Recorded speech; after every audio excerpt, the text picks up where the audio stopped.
Hello and welcome to episode 329 of the Awesome Comics Podcast, the place where the small press makes one hell of a big noise. I'm Vince Hunt, creator of Murder Road, and joining me as always is the creator of the webcomic Vanguard, Dan Butcher. Hello.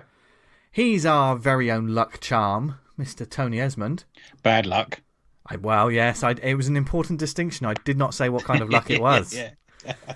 And this week we have a guest / part of the fam with us for the entire show. Now, if I said to you, Erol versus Evil, Lips, Pussy Man Fists, Bugman, and George Mayhem, you may think these are the latest members of the Avengers. But no, they exist thanks to the pen of this week's guest, Creative Whirlwind, and friend of the show, the artist known as Forpe. Good evening, my comrades. How are we? Right? You are Forpe. Good. Hi, I'm fine, thanks. I think that is a wonderful sort of, I don't know, it's very indicative of how you've changed as a creator, Forpe, because the first ever time you were on this show, you blew your mic out with a what right. when you said hello. And well, I mean, to be honest, Vince, I got fucking death threats after that one, so I tone it down a bit. Social media, yeah. Surely not. No, they weren't that bad, some of them. Sure. Yes. Anyone that knows Forpe's work or has met him at a convention knows that he's a powerful force of good when it comes to comics. You can put that on one of your books. I will, right, I'll put that down. That's a good 3 stars. Powerful force of comics. Yes. And comics does need people working for the forces of good. When there's usually every week there's some sort of nonsense going on, but not this week. Every day. But for the next 2 hours or so, whilst you listen to this, it's just could be a load of nonsense and fun, and just talking about the joy of comics. Joy, yes, yes. So buckle up and stay tuned, and we're also going to find out, as always, a bit more about the way that Forpe works and what I mean. Seeing the latest stuff he's put out, what could come next? Who knows? It's exciting and terrifying, and we're going to find out a bit more about that. We know, don't we? Yeah. And we'll try to get some information out of him. See if there's any secrets. Do you have a closet full of secrets, Forpe? I do. There's a closet full of something. That sounds like an album title. Is that your latest album? Yeah. Because it was something.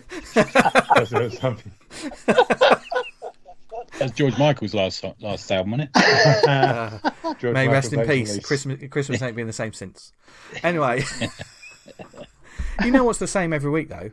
It's our sponsorship ad, and yes, because that's a lie. Because what do you mean? It does change every week. I mean, they're here every week. I didn't say the quality stays the same. It's creative. Yeah. Okay. Yeah. Performance art.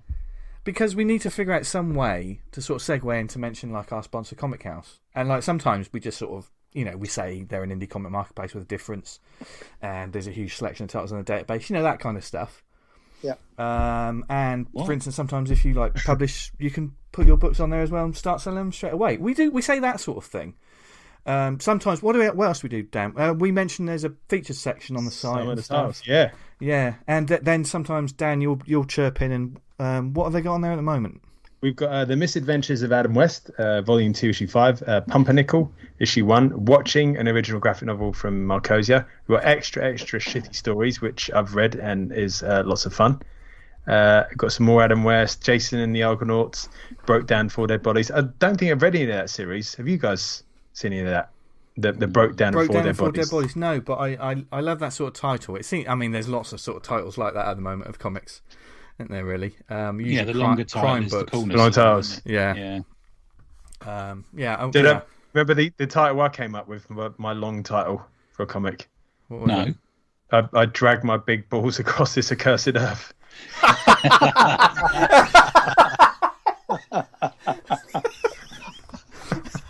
I think there's room for that definition you read out earlier for a stand to be a comic title. Yes. That's a good one. Yeah. Well, I mentioned that comic idea last week, of a HR person, just making them absolute scum. It's it's not a far reach from what they actually are. So, yeah. If anything, I'd have to tone it down for it to be believable. Yeah. Computer We're says being no. positive. We're being positive. Yeah. Yeah. Yeah. Because we can. HR people are lovely. If you're a HR person, you're listening to this, we don't care. I mean, let's be honest. We're the 4 people that would probably go and see the HR people quite a lot. Yes. I've had Hang my on, fair why runnings. are you lumping me in with the rest of you reprobates? Because you hang around with us, don't you? That's so true. you're That's kids true. making- Guilty. Yeah, You're guilty fucking by guilty. association, isn't it, really? Yeah. Not even by association. I had a running joke in the office. Whenever someone like there's this one person I work with who would be like make inappropriate comments, I'd always pretend to ring up the HR and say, "Oh yeah, she's doing it again. Yeah, I'll tell her to pop down. Yeah, no worries."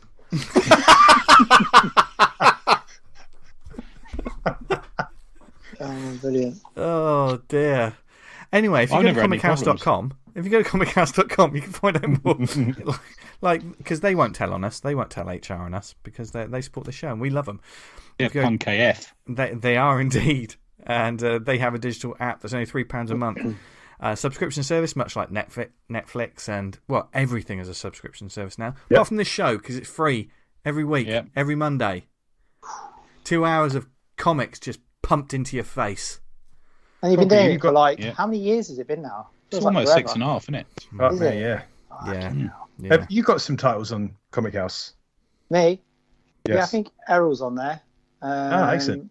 I think that's probably... Every time I get round to doing it, I get lazy and I don't do it. And so I really need to get onto it. But to be fair, I've actually made a bit of coinage off of Erol being on there. So I totally recommend it.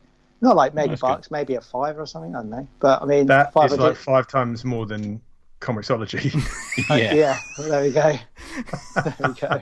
Yeah. So if you've got some comics out there, then it is worth putting on there, and it's a great Free service. money, isn't it? It's free money. Yeah. I mean, It's great. More readers, more Is money fans. ever truly free? But comichouse.com, Deep. Very deep. Love. go find out about them now, because this advert is in no way indicative of the quality of their service. You've been enjoying the word indicative. I enjoy the way you phrase Good it. one. Yeah. No, I think it's because it's got dick in it.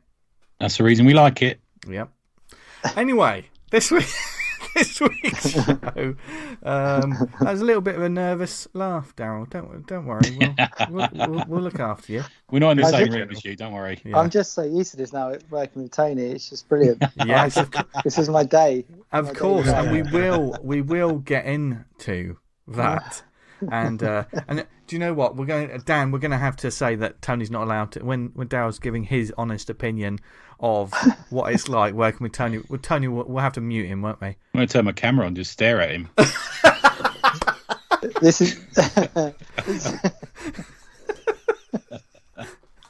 You'll be like, Dal, just blink twice if you need help. Yeah, it's fine, Daryl. Just tell the truth, and I'll ring you tomorrow.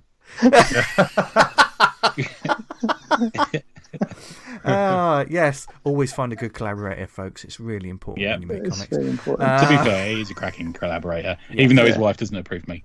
No, she doesn't. Was it the last script she sent me had a porno mag in it, and I was looking at it. It's quite big on the screen, and she went, "All right, what's this then?" And I was like, "Oh no, it's something that Tony sent me." She went, "Bangkok, what?" And I was like, "It's nothing. Just Tony sent it to me." Yeah. We needed a period specific porno mag that one of the characters was holding, so I had to Google Fiesta from a certain year. Did you And that's have what it to? Yes, it's for the art, for art's sake. Got to be legitimate and authentic. Yeah. It was brilliant. I loved it. It made me chuckle. And he's been sleeping in the spare room ever since. But no. Here I am. Camera doesn't lie, does it, lads? That's Nah. you see my. We had the cameras on before the show, and Forpe was indeed in the spare room. Yeah. That's what happens when you work with Tony Esmond, which we all have in some ways. So we're all in our spare rooms. But no, comics should be fun. Whether it be, I was thinking about this just before we came on the show, actually. Especially like, obviously there is some dark and grim comics out there, but I was just thinking, I just want comics to be more fun again. And it sort of led me to think, like, do I need to search out more for fun comics? Do I need, or is it something I need to look at in terms of what I'm reading or what I'm trying to create or what I'm influenced by? Do you ever before we get into the meat and bones of like creating comic stuff, do you ever find yourself sort of in some ways influenced is the wrong word, but I guess like when it comes to your certain state of mind or a situation, or maybe if you're reading something that's pretty heavy at the time, it can sort of divert your creative forces. You know, I mean, if you're reading, just say you're reading a true crime novel, and it's really grim, but you're trying to create a kids comic. Do you know what I mean? Would that be a distraction? Do you think like the influences you surround yourself are just as important to your creative process? What do you guys think? That's an interesting one. I think you can't not be. I think we are a big fucking boiling pot of influences, aren't we? And things to do. I think the one thing that I don't write while I'm listening to music. I might have ideas when I'm listening to music, but they very rarely actually sound usable because of the sort of dopamine effect that music has on you, doesn't it? You sort of think that everyone, you think, oh, everyone will love that, but when you actually come to it, you think, that's a bit of a shit idea. While I was listening to Steps or something, you can't come up with the right ideas. It's a good way to get inspiration, but sometimes it needs refining, I think, when I listen to music. Definitely. What about you guys? Yeah, I get those ideas, like you said, Tony. Like I can be walking around, but I can't, if I'm sitting there and like I've got the bare bones of the script with the bullet points and I've got to kind of fashion it into what it is, having music on or any kind of distraction really unbalances me doing that. I have to turn it off. Even if it's like sort of music, like a film score or something like that. I mean, I can totally understand if I'm trying to write absolutely nothing with any words, or watch it, having a film on the background or something. That just won't work because you've got words in your ear at the same time as you're trying to write words. It just kind of, I find it kind of unbalances me a little when I can't. So I've tried doing it before, and sometimes I might have listened to music as I'm writing and not had a problem. But 9 times out of 10, I've found myself like shutting it off just so I can kind of get down what I'm doing. Even instrumental or classical music, I don't listen to. I don't need that wave of emotion when I'm writing something that might not be that certain wave. It's almost like you have to sort of be in the moment, don't you, when you're writing something? And if the music doesn't compare to that moment that you're in, it doesn't always work for me. It's a personal thing, I suppose. I mean, every creative process is personal, and like certainly people have. When I did Murder Road, I had like a playlist. Do you know what I mean? That when I was just drawing it and stuff, just to be in that, and it was synth wave sort of 80s horror soundtracks and stuff like that. It was something that gets you in that zone when you're sort of creating. What about you, Forpe? I mean, your stuff is just, the creative energy is there, and like you're so enthusiastic about comics. But what sort of things do you surround yourself with when you create? I mean, I read a lot of variety of comics. I watch animations and movies like everyone does, really. And my music taste is hyper eclectic.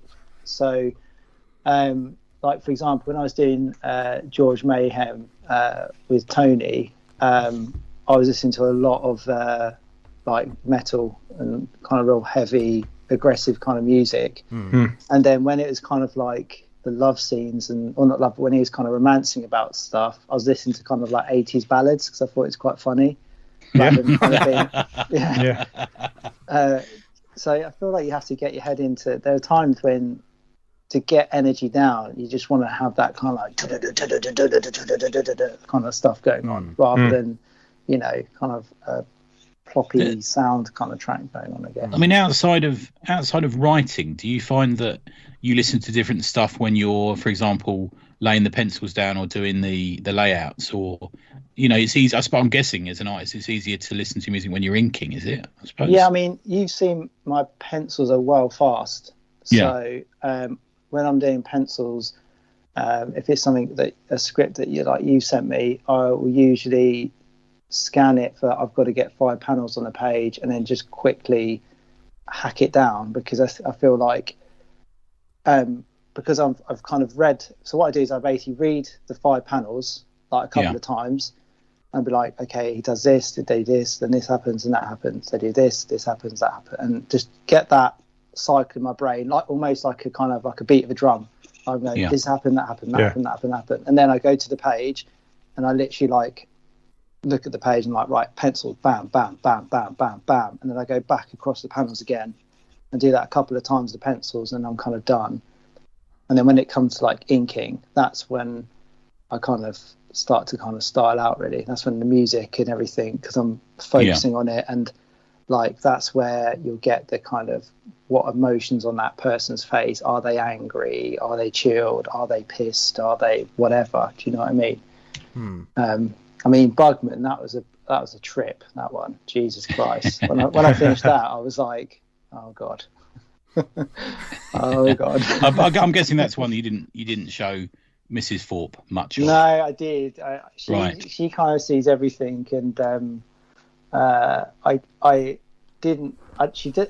To be honest, she doesn't see any of my work because when I'm doing it, because I do it in my lunch break at work, everything gets done at lunchtime, Monday to Friday, and then I'll pull it together at a weekend because I rigorously plan the pages in InDesign first, and I send over like the guides to Procreate, and then I basically work over the top, and then I know that I can export the TIFFs straight from Procreate and dump them straight into InDesign, and I'm basically done.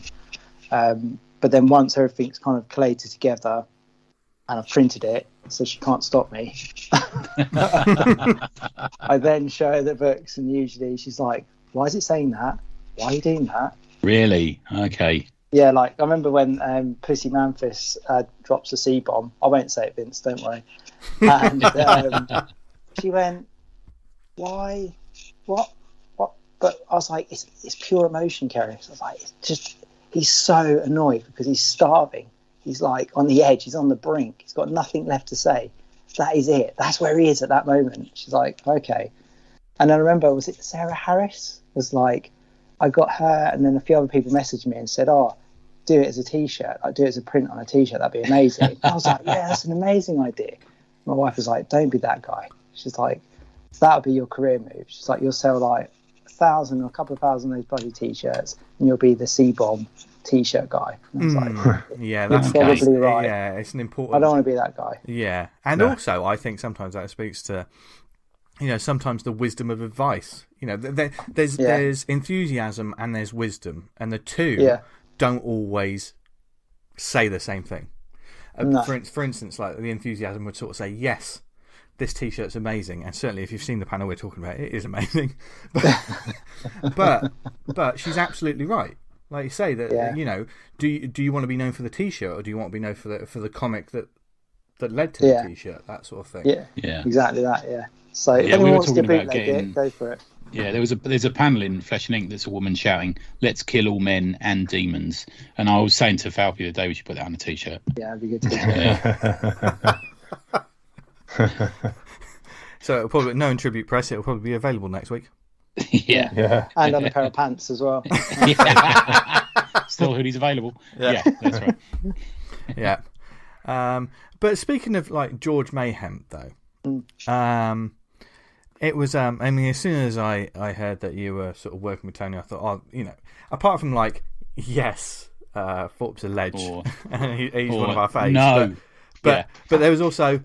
There was also that. Oh no, Tony's going to tarnish him with his filthy language. No, there was none of that. But there was that. I was. You changed stuff up, didn't you? Exactly. Yeah. Yeah. So what? I mean, also anyone that's known your work beforehand, it's such an individual piece of work, which made it all the more exciting knowing that you were going to collaborate with Tony. But what made you sort of decide? Instead of staying the solo artiste, for want of a better word, to move into a collaboration? I also see it as moving subjects, because you were kind of kiddie friendly before that, weren't you? I suppose mega kiddie friendly, yeah. And then you also took a step over that way as well, didn't you? Just to sort of, if you want to explain them both, really, mate, that'd be good. Yeah. So basically, a few people know this now that so I was drawing Erol, and then I did Baron von Blue Buns and the cat that came out at the beginning of this year, wasn't it? I think that was a bit like same as Erol versus Evil, big kind of A4 colour thing. whimsical tale of a nomad and his cat going across to climb the twisted peaks, and it was brilliant, and I really enjoyed it. And a friend of mine saw it and was like, "Mate, this is like the best." And I was like, "Yeah, no, it's really good." And I kind of flipped through it, and visually and everything about it, I loved it. I thought, this is great. You know, my kid can read this. This is brilliant. But there was something about it I was just like, I don't know. It didn't feel like I could just do it. Do you know what I mean? That feeling where you kind of just... You weren't exercising any sort of creative muscles, is that what you're saying? Yeah, it's a bit like when you do your day job, you get to a point where you can kind of coast through things. You can kind of just keep doing this drawing and these kind of worlds and stuff, and you're not really pushing yourself. And like, there's something about it that if I picked it up, I know that I'd be like, this looks amazing, I'll pick up for the art, but the story's like a bit below me kind of thing. And like, would I get a chuckle out of it? And then the friend I was talking to was like, yeah, it's cool. And I said, I might do something like, you know, something a bit more actiony, a bit more kind of, you know, a bit more violence in it. And they were like, yeah, but like if you did violence, it'd be more just like a kind of clean chop. It wouldn't be anything aggressive or horrible, would it? Because you can't do that. And I was like, what do you mean I can't do that? They went, well, you can't. Like, dude, look, you can't do that sort of comics. It's just not in you. I was like, oh, okay, well, maybe. And I kind of, you know, that kind of nice thing you say, oh yeah, you're probably right, and inside you're thinking, you bastard. You're not right. Yeah. So you don't know me. Who are you? I don't know you. You don't know me. I've seen things. Did they kind of give you a kind of like push to do something you was kind of thinking massively. about already? Yeah, so I basically was then drawing this dude. I was sketching this character, this aggressive kind of meathead, and I was really in the zone of like, I want this kind of like cannibalistic, like otherworldly kind of dude that's still in this world but somehow is connected to the other side and all the rest of it. And I was concocting these ideas, and I just was like, I don't have it in me to cross that line. Like, I need someone else to kind of help. And I think I just read this Atomic Hercules Goes Commando, and it just sparked my brain. I thought, the only person I know that would write a story that would push me over and into, like, just would break me free of the shackles of what I'm known for, is Tony. So I messaged Tony thinking he'll probably just say, maybe we'll think about it, we'll do a 4-page or something. And yeah, before I know it, he's like sending me ideas through and pages, and we're just like, yeah. We set the beast free at that point, didn't we? Yeah, it was over Christmas, wasn't it? We're just like, we thumped that book out in like 2 months. It was ridiculous. Like, nice. It was ferocious, wasn't it? That was a really interesting book, wasn't it? I didn't see where it was going, and I was really kind of... It's weird because I don't generally care about characters that I draw, if I'm honest. Like, I've never been connected to anything, and we finished the book, I think it was in 1st of March or around that sort of time, and I remember being like, sending Tony a message and being like, oh man, I really feel for this guy. We worked in a different way though, didn't we? Sorry to interrupt, man. You go. That's right. We can talk about that in a sec. Yeah. Cool. And I think, you know, the rest of the world would not be privy to it because we were running this on Patreon, and when the last bit dropped, me and Tony, I guess because we knew the end, were always like, because people expect things from me and Tony, I don't think they expected the end. Yeah. And the messages that came in, I was almost in like, I'm not an emotional person. My wife would tell you I'm like usually granite around kind of being, I'm very happy and lovely. But when it comes to kind of like actual real emotions, I'm like, I'll kind of kid my way out of it. But reading some of the comments we were getting, I was like on the edge of welling up. I was like, oh my God, this is too much. Like, I wrote a little sort of post story sort of saying how we'd started and stuff, and the reasons for doing it, and it addresses PTSD and soldiers returning home from war, amongst other people. And it's not just soldiers who suffer PTSD, there's a lot of people out there. And we addressed that and we had a lot of people write in and discuss it and talk about stories that where they'd suffered from it and stuff. It was It was quite a thing for a couple of days there. Yeah. Yeah, it was. It really was. It was great. I think it was that first time I think I'd worked on something with someone or even create something that I thought, wow, this has allowed people to talk about something that's like, and it made me really happy. I was like, this has just instigated a thing. Like, that's it. I'm well happy with that. Do you know what I mean? It's the old subverting expectations, and I know that's got a really bad rap, rightly so in my opinion. But you guys, you kind of think, well, this is what we're going to get from Daryl, Forpe, and Tony, and then when you kind of completely spun it on his head, and that's what really worked for it. It was really well done. I think we live in a world where people are just feel free to have a go at stuff they've never read, as well. Yeah. And we had the same thing with the Whore Chronicles, me and Sarah and the gang around that.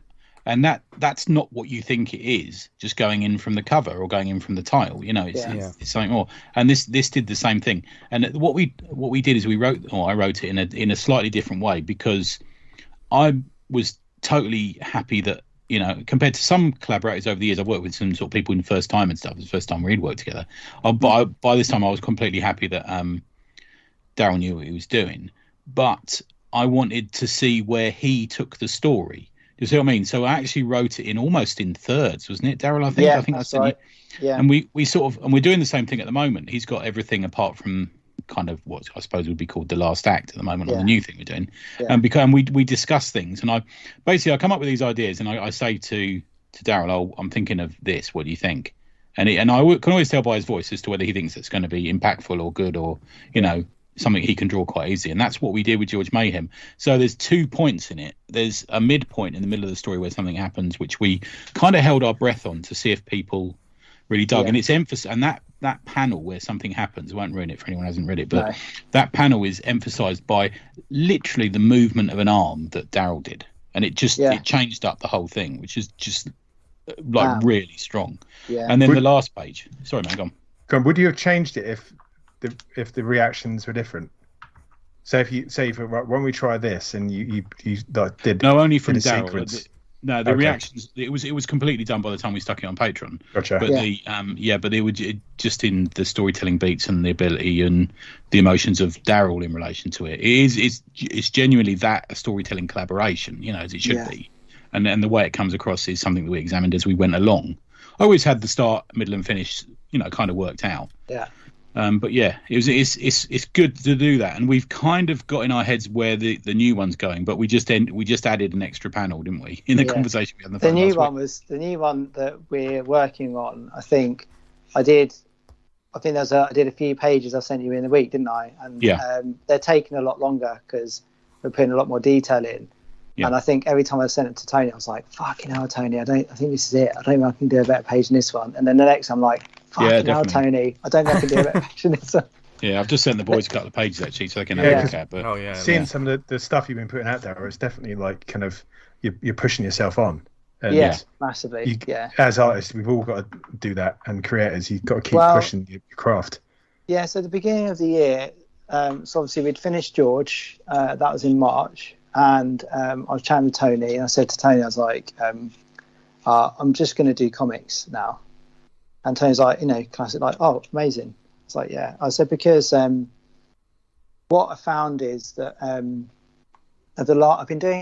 I've been going to Comic Cons and doing all that now for about 7 or 8 years off the top of my head. I've done that. I've got like a crate of books. I've done a lot of stuff which I'm really proud of, but I was looking through all my books and everything and all the gear that I've got, and there's like prints, and I've done album covers and garments and this and that and the other, and I've done a comic a year or 2 comics a year or whatever, but I never really focused properly on comics, if that makes sense. I've never gone, I'm just something you made comics. I was literally like, I can do a comic, and then I'd do it and be like, cool, right, well, that comic's done, now I do some album covers, or I do this or that. And I just thought, I'm not going to get good at this. Like, if all I'm doing is dipping in and dipping out, dipping in and dipping out, I need to just like almost punish myself with doing it, and then I'll get better. Because like now it's getting to the point where after doing like Pussy Man Fist, Lips, and Bugman, after George, that when me and Tony started this one, I've already moved on in terms of like, how do I deal with panels? How do I break things down? How do I do different perspectives? How do I, work on a page turn? Like, how do I deal with just black and white and no color? So there's all these things I'm trying to like push and learn and teach myself to do, because the way I kind of saw it previously was that I was just rattling out this stuff and that is the term, really, rattling it out, because I enjoyed drawing it, but was it accomplished? Was it pushing every time? Maybe yes, maybe no.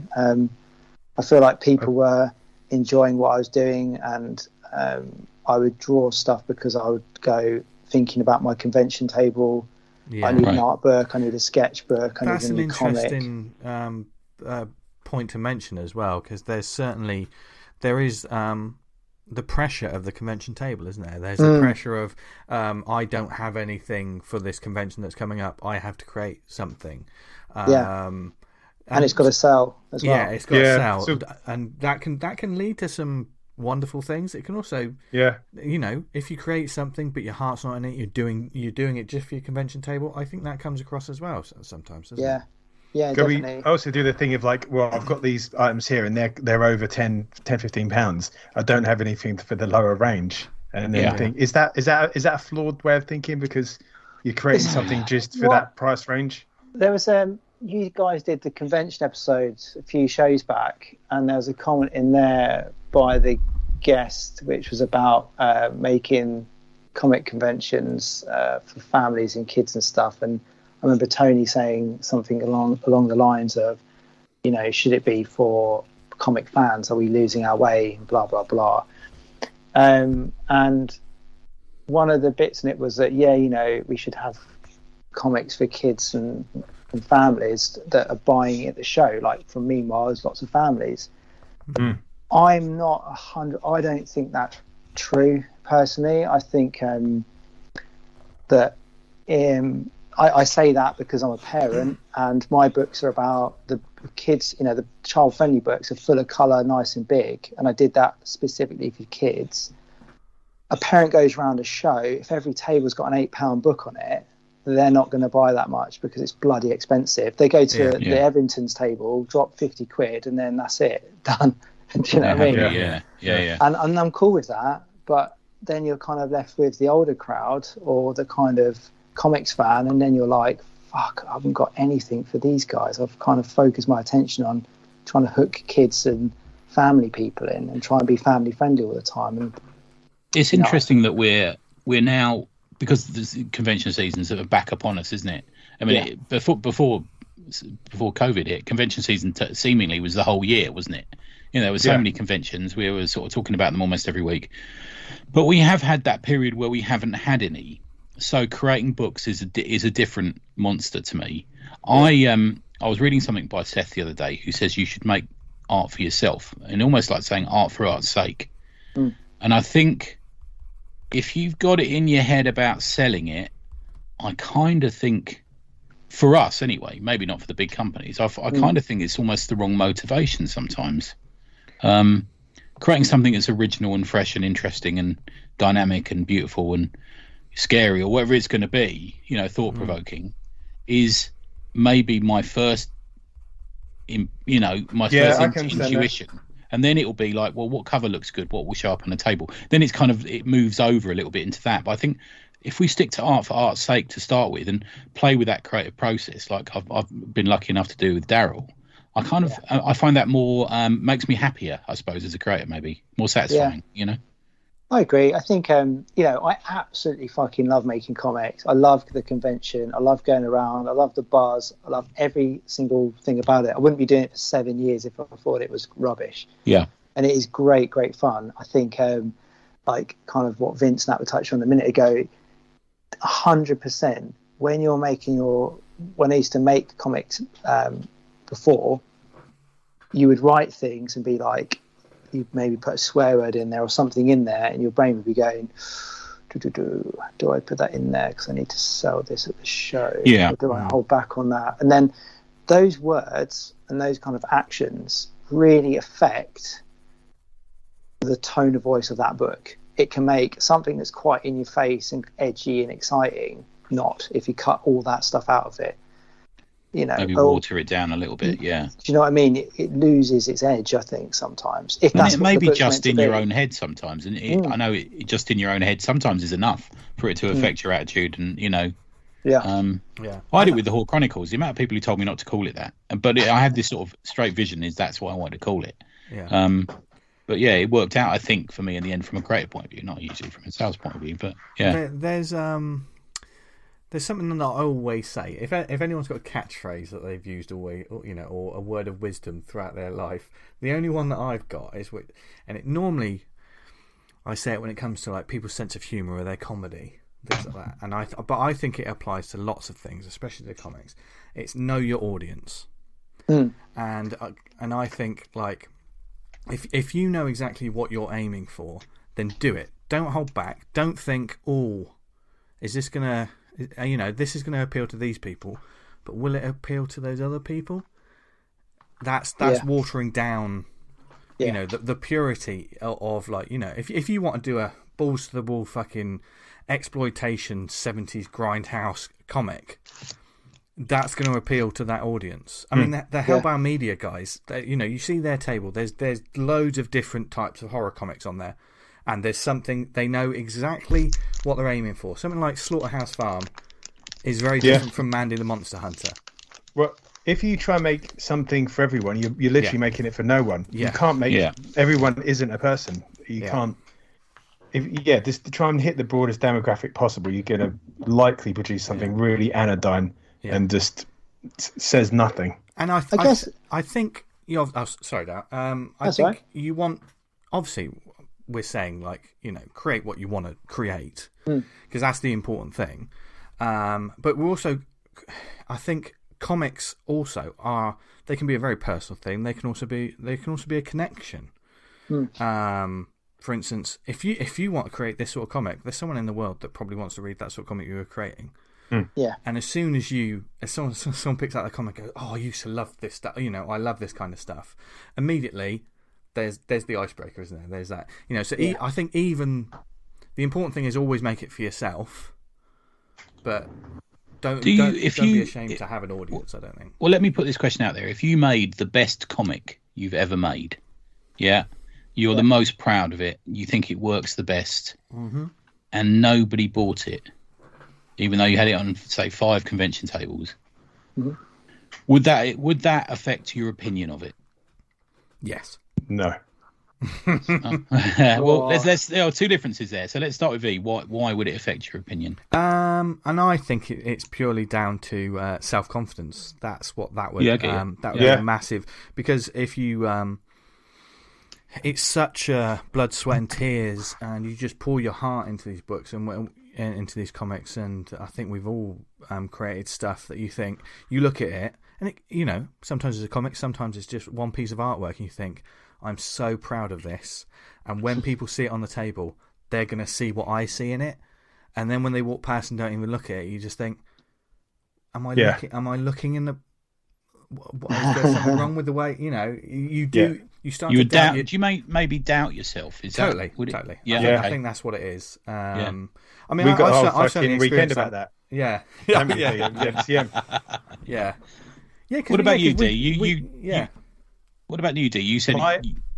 It's different from doing the con thing, but for years, obviously, I did Vanguard purely as a webcomic, and that was like shouting into the void. I didn't know how many people I was kind of reaching to. I could only rely on the site's statistics, and that told me very little.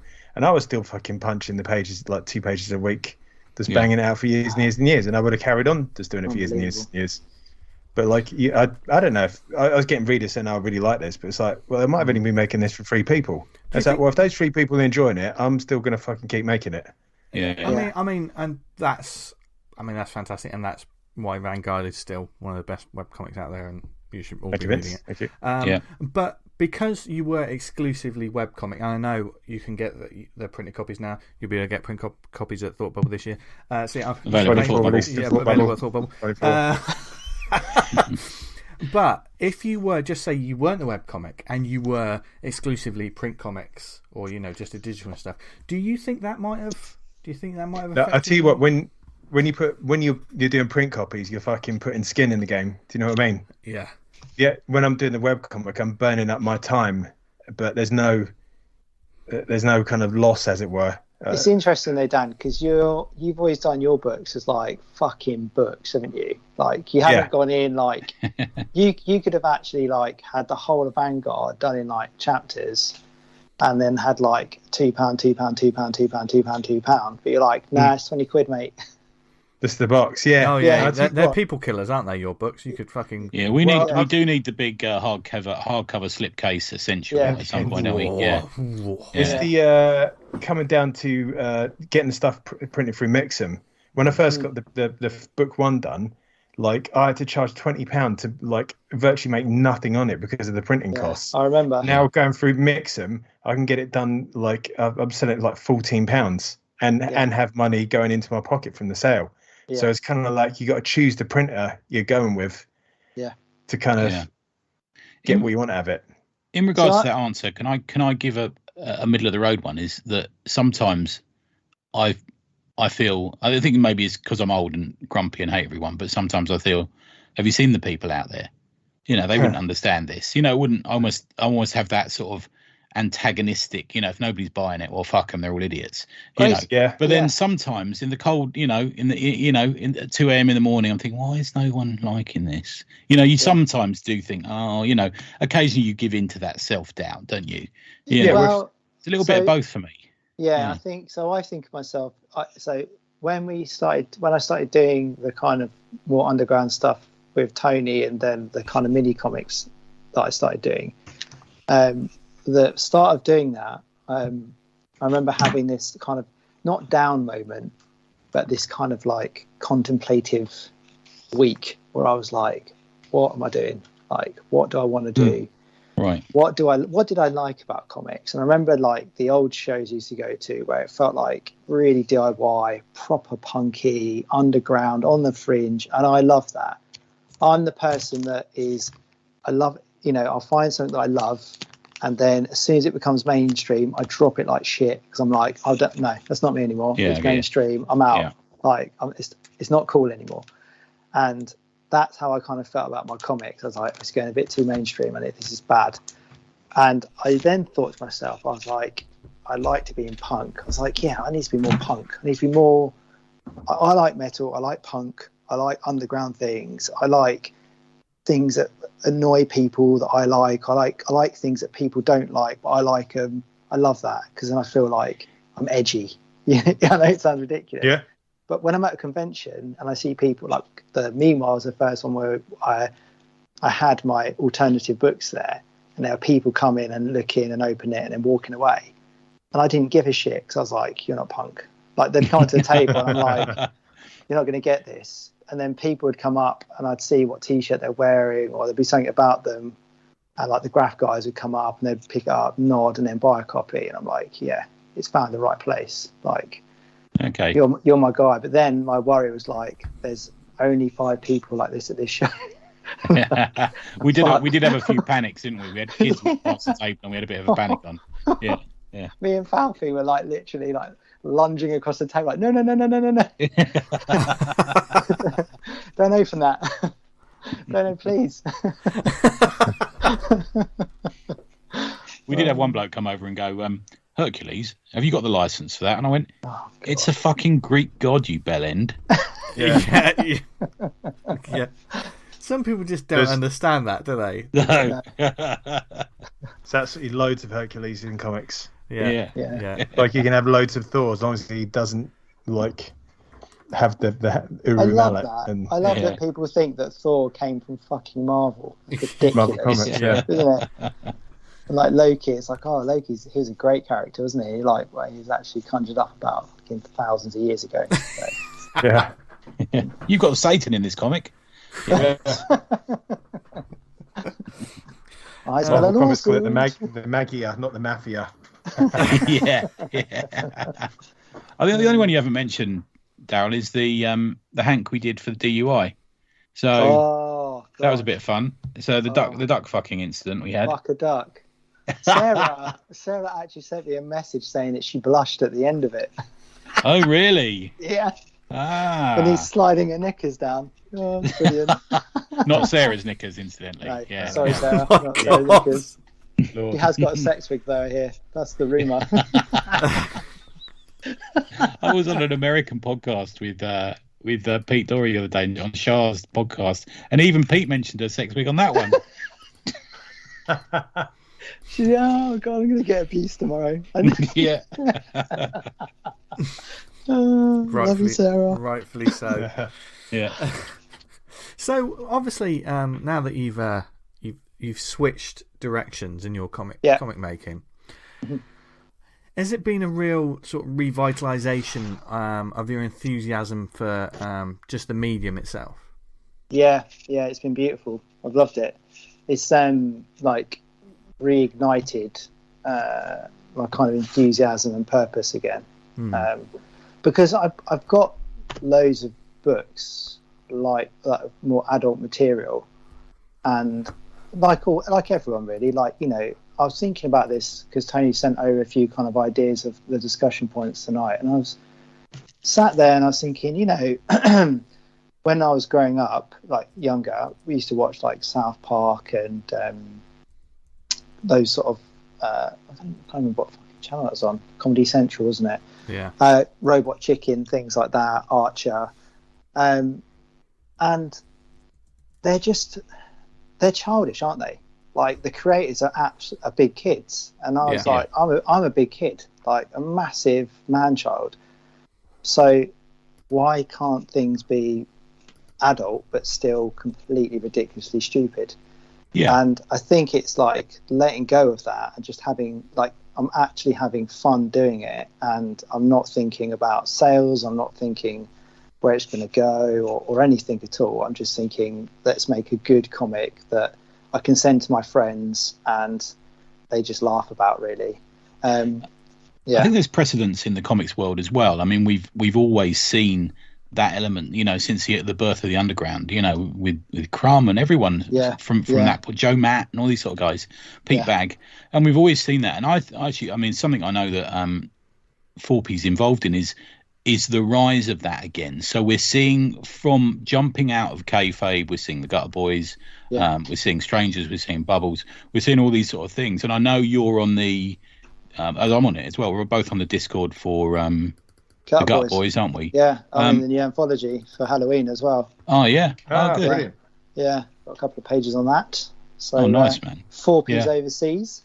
Sexy. Hey. So it's really, and big shout out to Eddie from Strangers, because I'm seeing him on Friday. But it's become a real movement, and I actually think some of it is frustration with the banality of mainstream comics now, where it used to be. It used to be the growth of ideas. You know, we had Steve Gerber and all these sort of guys. You know, and even the Marvels and DC were really, you know, Dark Knight. You know, everything was just Swamp Thing. Everything was growing. You know, Vertigo. We were really pushing the medium, but everyone sort of pulled back on that and is too scared to do anything. And the places that are doing it are places, once again, like we've seen, on the fringes of the hobby. And there's not all perfect. To be honest with you, it's not all genius, but there's some just really interesting stuff.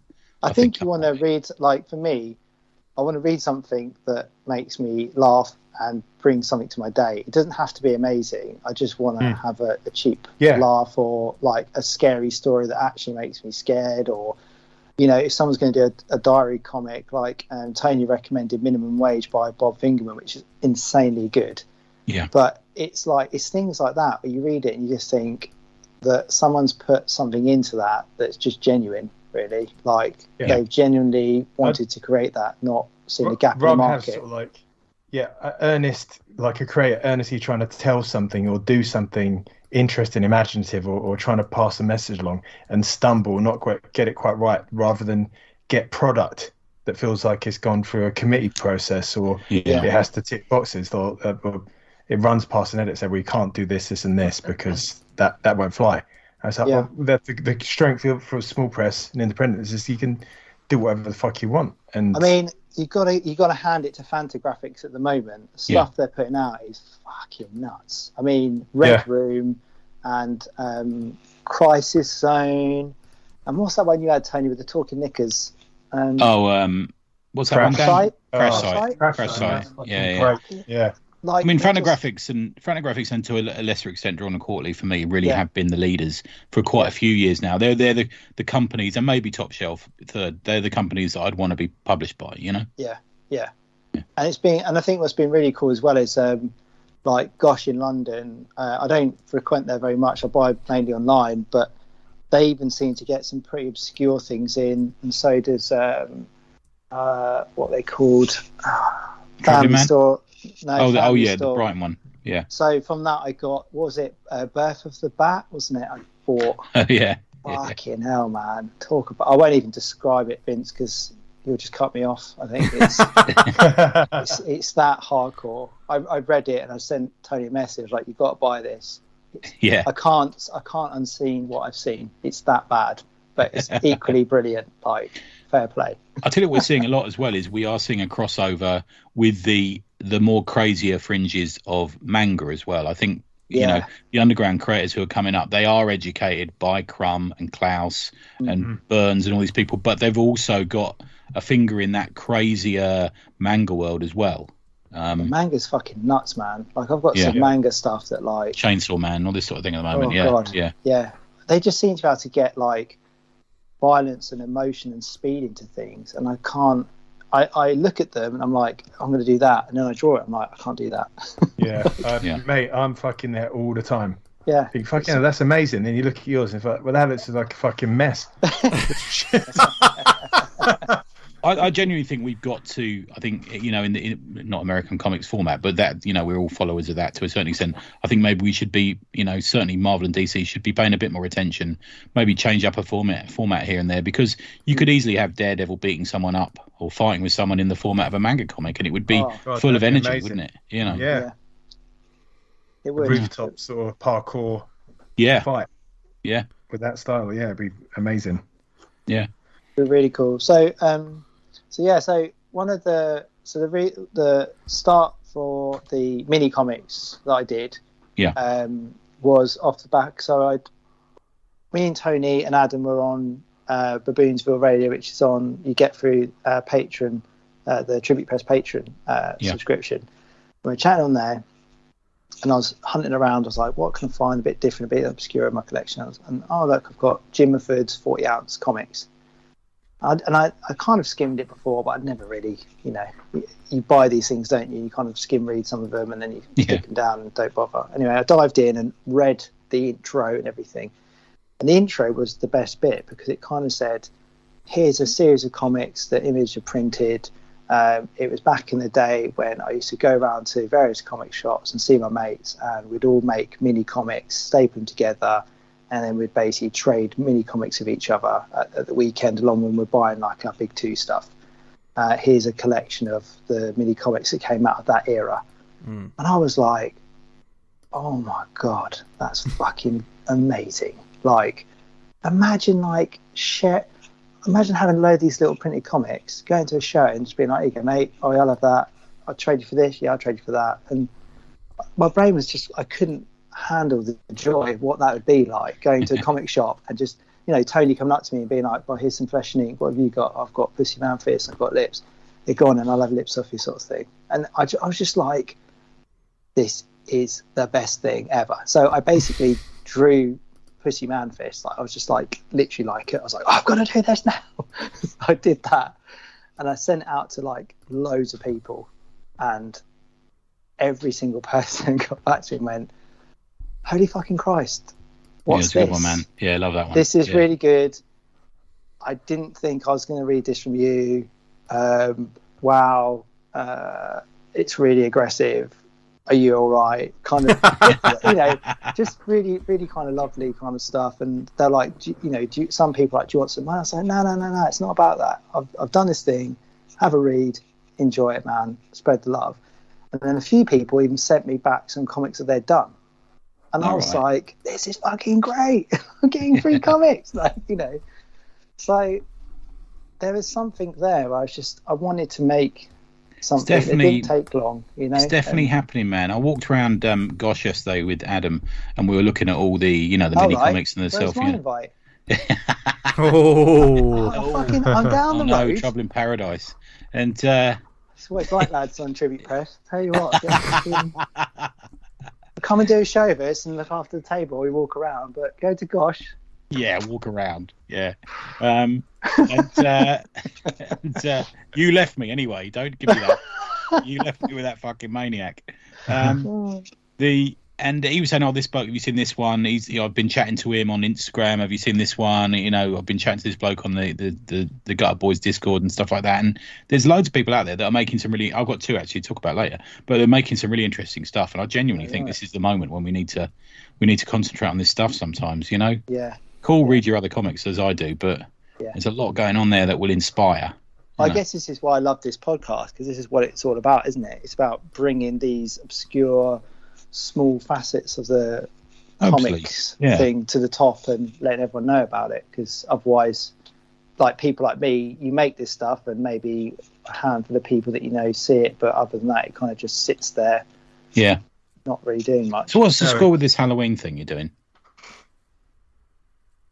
Halloween thing? Oh, right, yeah, of course. Yeah. With the Gutter Boys. So basically, the Gutter Boys did a shout out on the Discord and said, we're doing a Halloween anthology, 2 pages max. All money raised is going to go to Dogs Charity.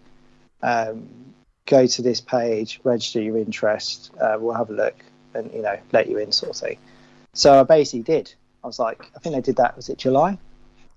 So you hadn't been there that long, had you? I think, but they were about a week. All right, okay. True Forpe fashion. Yeah, I'll do it. So I think that was in like June or July. They said, 2-pager. So I did my 2-pager that week, and they messaged me back and said, cool, I've done it. Where do I send it? And they went, oh, dude, well, we're not going to take it till like October. I was like, but I've done it. So I've put the pages up, and it's been amazing. So they sent the proof out to me this week, and there's some really good shit in there. Nice. Cool. Some of it's like kind of amateur kind of style drawing, but then really good storylines. And some of it's like me, where it's like the storyline's okay, but the drawings kind of holds it up a bit. So, but I think it's like 64 pages or something crazy. So, it's really cool. And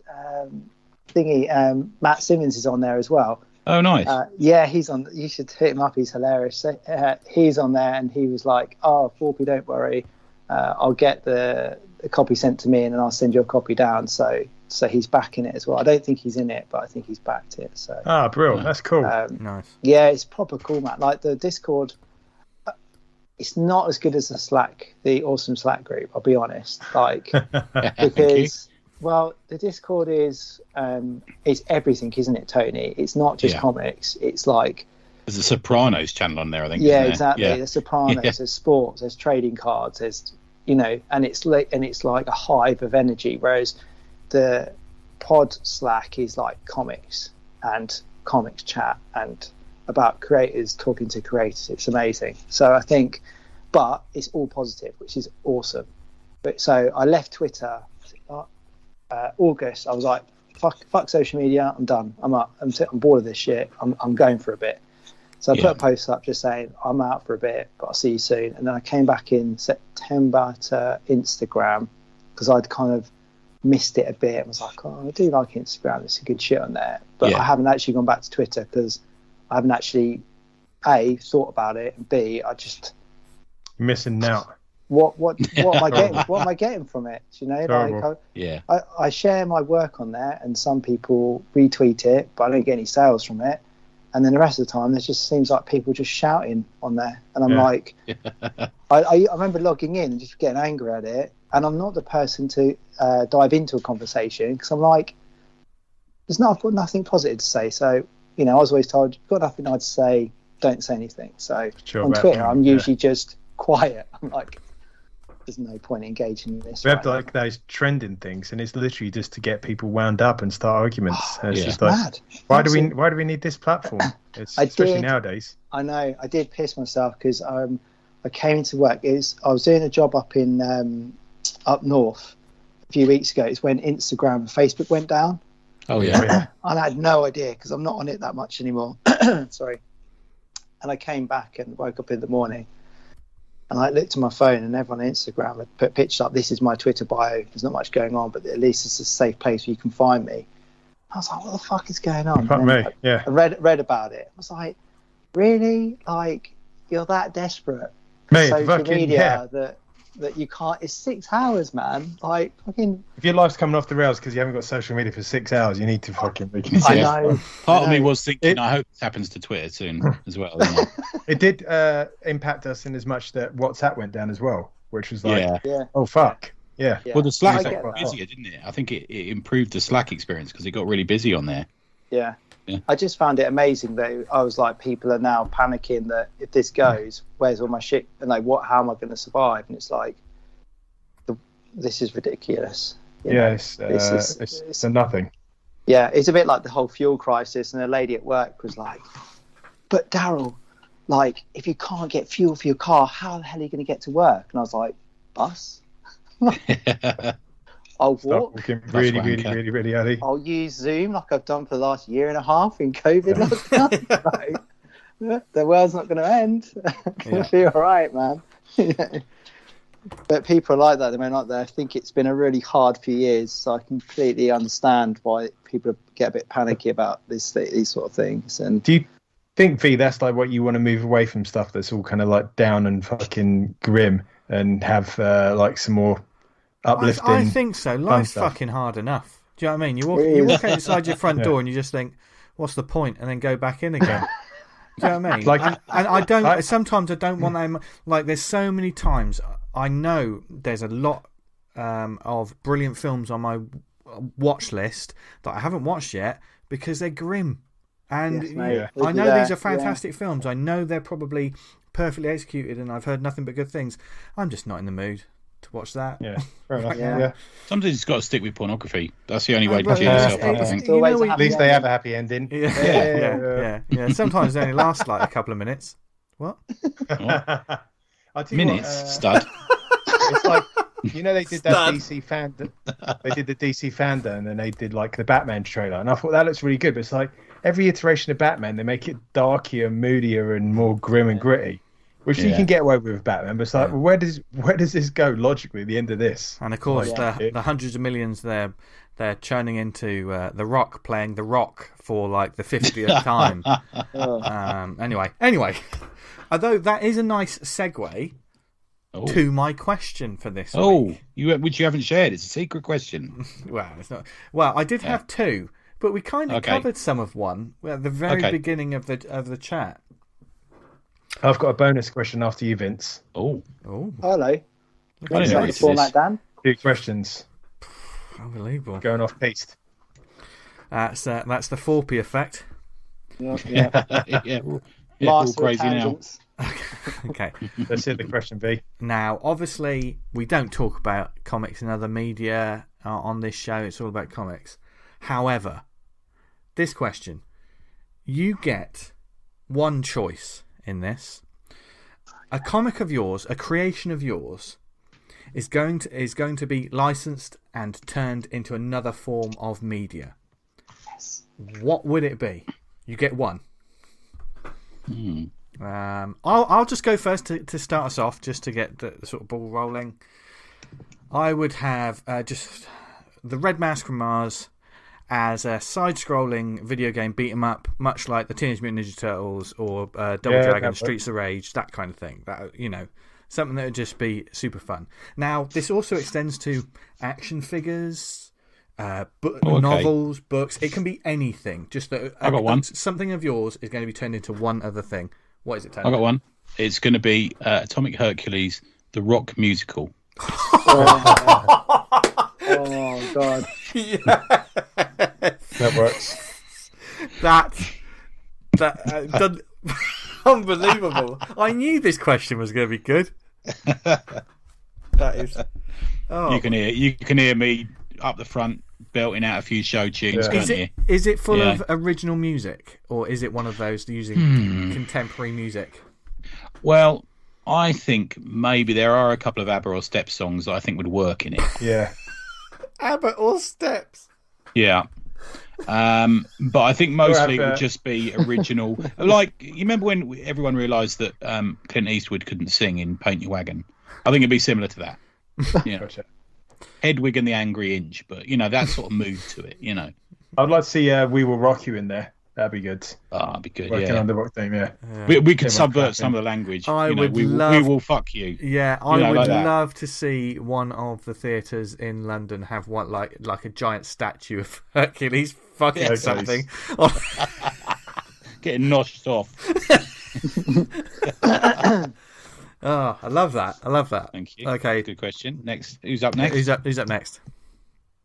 I don't mind going. I'd have Viper as a Saturday afternoon TV show that went out on ITV at about 6:30. Now, would you keep it? Would you keep the content the same, Dan? No, I might have to be taking the edge off it, but like the sort of trying to be slightly subversive of 80s material. Yeah, I would. That's what I put it out. It would be more like the Street Hawk Knight Rider that influenced the actual comp there. Yeah. Oh yeah, that would be good. Yeah. Or if you wanted to kind of adult it up, you'd put it like on Netflix and Prime and just have it as it is. Yeah. Maybe I'd like to see that more. Or the Sci-Fi Channel. But then like the budget almost gets quartered. Oh yeah, we'd use the budget from all the other shows. They can fuck off and have like pence while all the money's put into Viper. Their CGI budget won't hurt though, because if you've ever watched a sci-fi film, Jesus. Forpe, what? I think it's a tough one. It's a tough one between Pussy Manfist and Bugman, but I think I'd go Bugman the porno. Oh yeah, probably that. Yeah, I think Bugman would be a good Toho Studios movie as well. Yeah, I was going to say that. Like Toho Studios made like in the 60s style. Yeah. It wouldn't be like the Go-Go Girls. It'd be kind of like bad, kind of old school Godzilla budget kind of thing. I think in my brain. Oh my so kind God. of like yeah, that'd be pretty awesome. I mean, feel work. I can see like an Erol versus Evil as kind of like a experimental hip hop album, like the Gorillaz just telling the story through all the different songs and stuff. Yeah, that'd work. Interesting fact. I worked with a band on such a project, but then it got bailed because they were worried about lawsuits against the Gorillaz. Oh, okay. Oh, really? True. Really? Wow. Yeah, okay. Yeah. I built like a whole world, and I had like 8 characters, and the music was basically based in this street, and it's about being in this club, and they had different acts coming on at different times. So it wasn't like a band, but it was these different groups, and each band person had their own kind of style, basically, in this actual real band. And I basically pulled all this stuff together, and it was done under a record label, and it was about to kind of go, and they were just like, we're going to get like just told it's Gorillaz and it's going to flop, so we're going to pull the plug on it. So, that's a shame. It's a shame, but then equally, it was good fun. Why? Yeah. Plus, it's an experience, isn't it? Yeah, exactly that. Yeah, it's good. It's good. I did have Erol out. I've got the animation kind of pitch doc for Erol. So I've got, I think, like 6 episodes written, and like tons and tons of work done that. Like I think it's like a 30 or 40 page kind of pitch doc that you don't see that all the 40 pages. It's kind of done in stages of like how far it gets to, and that got pretty far. But then just it got to the point where someone's kept getting, do you have an agent? And I was like, no. And they went, we can't take this even though we want to take it, because you need an agent to represent you legally. And I was like, well, I can't get an agent. Like, we can't look at this again, then we can't take it further. And I was like, fucking hell. So yeah, that's the animation world for you. That is interesting. Yeah. I wonder if there's I mean that's a sort of really frustrating limbo to be in, isn't it? Really, to have these. Yeah. It's fine though. I think that's just the way. I think like everything, isn't it? It's like whenever we talk about these big companies, they've got to function, and The problem is if I send through an unsolicited thing and they've got another animation in the works and it gets made, and I'm like, you fucking dicks! Like, I sent you a skeleton with a sword, like 2 months ago. Now this has come out. You've had me. Like, I think they just don't want that shit to happen, do they? Really? Yeah. No, God, you like the old the lies halfway around the world before the truth got his shoes on. Like, all you need to do is stick that on social media, and just like damage is already being done. Yeah. Bloody hell, Dan, that was a hell of a quote. Where'd you get that from? Yeah. I can't remember. That's been used a fair bit. I can't quite remember where it's from. It's something like that. Yeah, the lies halfway around the world. Yeah, that was beautiful. That was beautiful. Yeah. More knowledge dropped from Dan Butcher there. There you go. Yeah. Write that down. Yeah. Knowledge. Make a note of that. So basically, can you imagine a world where those four things existed? You know? It'd be a better world. That would be a better world, wouldn't it? Imagine us at the premiere of the Rock Opera. Oh, that'd be God, yeah. Platforms, flares, rugby shirts. We'd look amazing. Every band. I did have big. If I'd have won the Euro Millions like I was supposed to on Friday, I was gonna. It would have been one of the things to bring all these projects to life, but they once again slapped me in the face and said, "You're not winning this year. This time, Dan." No. So fuck them. Yeah. Next time, eh? Next time. Yeah. Although, next time. You know, we'd probably just make loads more comics if we had the money rather than like a. Sorry, Tony, and buy loads more. Well, I rang them up and said, I thought I was supposed to be winning the fucking lottery this time. And they went, well, Dan, meet us halfway. Buy a fucking ticket. I also love the fact they know you by first name. Yeah. Constant harassment. I think if I had like that sort of do re mi, I would definitely be like hooking Tony up with like unbelievable artists just for the sheer hell of it. Be like, hi, it's individual. Yeah, I've got a guy here, Tony. He's going to send you some scripts over. Like, we're going to make it happen. You know. Yeah, that comic with Miller would be on the cards, wouldn't it? Yeah, I can imagine just contacting some artist like from Brazil or something who puts their work up on Facebook and says, "Right, quit your job. You're fucking doing this comic time now." I'll do that for a laugh anyway. You know what I mean? Yeah. And they say, "When's the money coming through?" Then I delete the profile. Pages, and then, details. Well, I bought a ticket this week, so hopefully I'll let you know when the check comes in. He'd be in a terrible mood now when his money don't come through. Yeah. Well, I bought a ticket, you bastards. There was some guy who basically said, I can't remember if he told me in secrecy, so I'm not sure if you repeat that, but basically like employ artists off of Facebook, and then when they got a couple of pages of them, just fucking ghost them. I was like, well, that's not fucking cricket, is it? That's a bit boring. Right. There's no one that we know did that, but I know right, okay. We're telling the story of someone they heard doing that. Yeah. So that's dark, man. Enjoy that. But we did have another small topic before we get on to the other the show. Oh. Shall I quickly fire off my question before we move on? Oh yes, go on. Yeah. In your opinion, it's to do with Kickstarters. Do you think if you was going to do a Kickstarter, would you set your goal low, like £1,000, and to make sure it hit the target, or £500 or whatever, or put it high at $4,000, and that's how much it costs? That's going to cover the costs. Considering if you do the low target, if it hits its target, more people are likely to back it, and you think people it's a success, all that stuff. Personally, I would, I can see the logic for some people saying, "Oh, we were funded within 24 hours," and there's certainly fair play. You know, you got to have a lot of confidence and a lot of balls to do that. For me, there's, if you don't make the money to get it all printed and stuff, then it's completely, if you're doing something like that, then you're digging out of your own pocket, which you kind of you were crowdfunding to sort of not do that anyway. Yeah. Because there's no guarantee that you between 1K and 4K, that's a lot of there's a lot of space between that. Me personally, I would if once I've done all the maths, which would take about 6 months, whatever it costs to make would be the goal. And if it doesn't make it, I do look at some people and think, why is it so high? Yeah. You know, it's like, especially when you know it's like a one-man band or a two-person band. You know, they must have done the art already. In fact, some cases I know they have.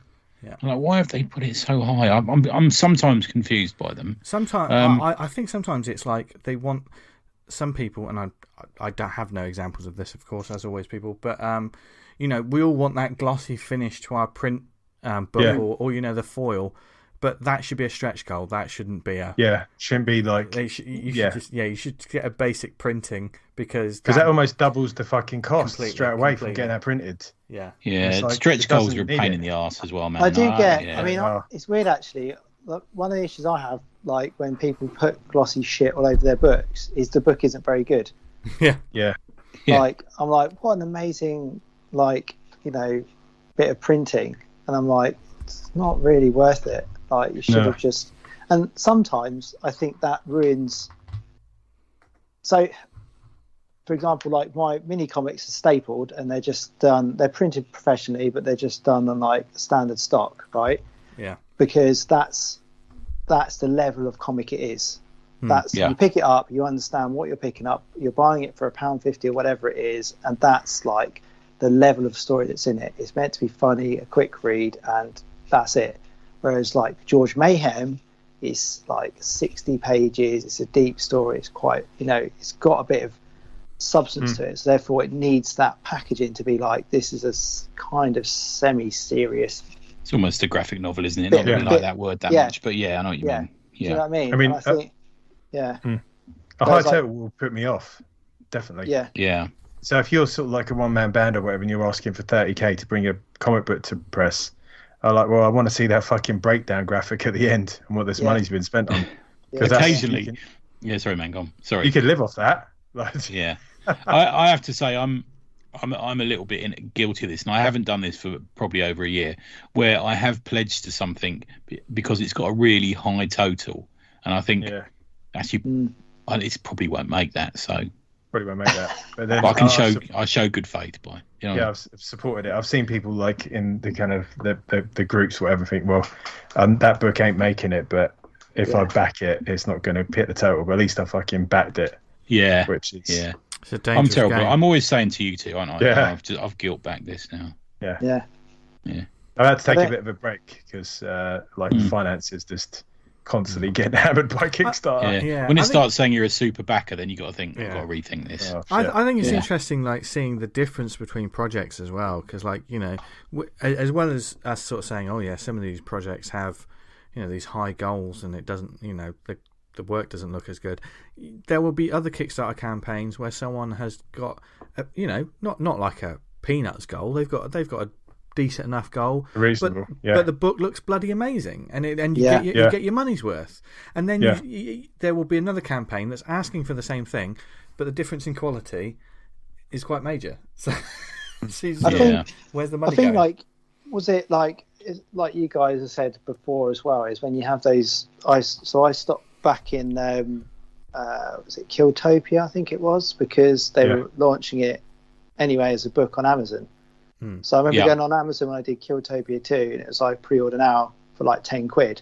It was free delivery, and I'm like, why am I paying £12 on Kickstarter? And there's very little old back that I know is going to be in either Diamond or Amazon. There's a couple of people I don't mind supporting because they're buddies, and I think, you know, that's good. I don't mind paying an extra £1, but I'm not paying loads. So those totals that are really high for that book, I'm like, I know it's going to be an amazing book. I know Dave Cook does good shit. I'm going to buy it on Amazon though, because it's like, I'm not paying that when it's over there. But is that figure high on Kickstarter because they're trying to it comes from a company, they've got a lot of overheads. They've got lecturers, writers, printers, editors, whatever. Whereas people like us, it's just like, it's us. You're paying for the tea lady, you're paying for the car park space in the basement. You know, there's all this sort of thing. It could well be. Yeah. And one other thing, Goodwill on Kickstarter is seems to be very hard to build up, but you can fucking squander it very quickly. I think very right, quickly. Man. I see Valiant have just about to kickstart the next Eternal Warrior, aren't they? What? Right. Wow. Okay. Yeah. Wow. Yeah, I got an email saying, do you want to sign up early, and then you get certain benefits on the Kickstarter. I did post this up on the week. There was a chap who there's that fucking the Wild West show, which is the connecting comic book artists on Facebook, which is fucking hilarity. You got to join that group. But it was like a guy bemoaning the fact that no one's put any money to his Kickstarter for his comic. It's like, you've got no art, dude. There's no art. And I checked out the profile, and he's like, backed nothing, and this is the first project he's made. It's like, this is like textbook example of how not to do this. This is really bad. Yeah.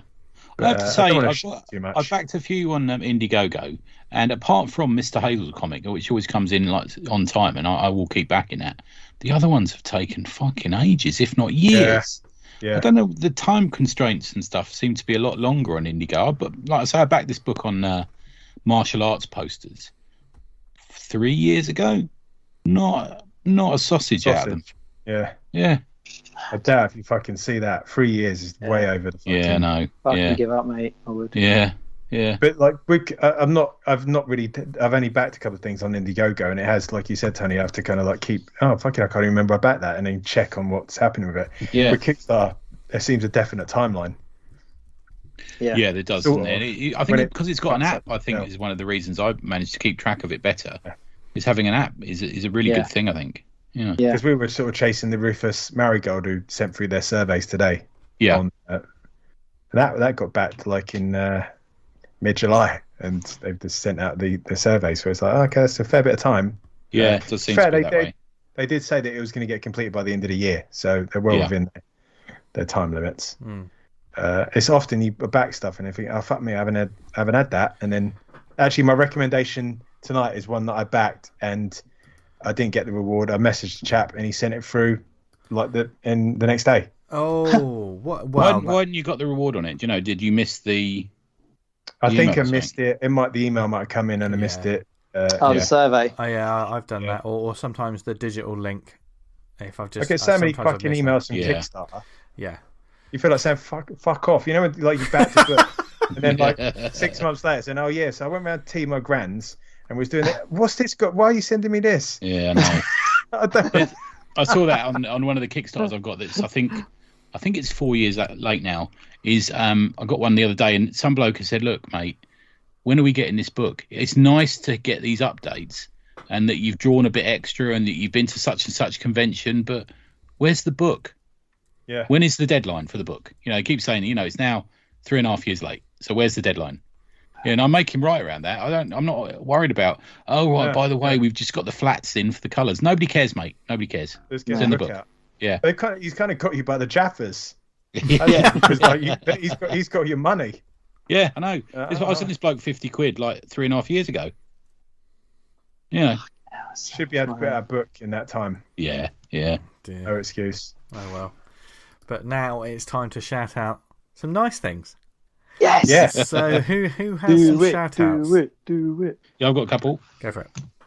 So we got messages by Asylum Press. They're running a horror themed Kickstarter. Pledge to find them on Kickstarter, and you can pledge to a collection of all new horror comics. What's he laughing at now? We've just been ripping into Kickstarter, and it's like I know. A horror themed comic. That seems ill timed. Yeah. Vampires, zombies, and monsters. Loads of comics for your money. Search for Asylum Comics on Kickstarter. Yes, there you go. Do it. We did ask him to send the comics through, but he just sent a link through of the Kickstarter. So I don't know what's happening there, but we've done our duty. Then the other thing is I wanted to shout is just released is Slain the Warped Warrior, The Secret History, Kiss My Axe. It's currently available from Pat Mills on Kindle. It's coming soon to a physical release. I've read it and it's brilliant. I saw this on the Slack group. It's fucking. I really want to read that because that's got so much kind of like history of our Great Isles. It has. And I want to find out 40 about it. years of 2000 AD history as well, Yeah. Absolutely brilliant. Another cracker. If you read Pat's history of 2000 AD, it's a similar sort of thing, but with more in depth in relation to one character, which is just lovely. I'd love him just to keep doing these. If he does that with all the characters, if he's done, they're fucking the sellers straight away.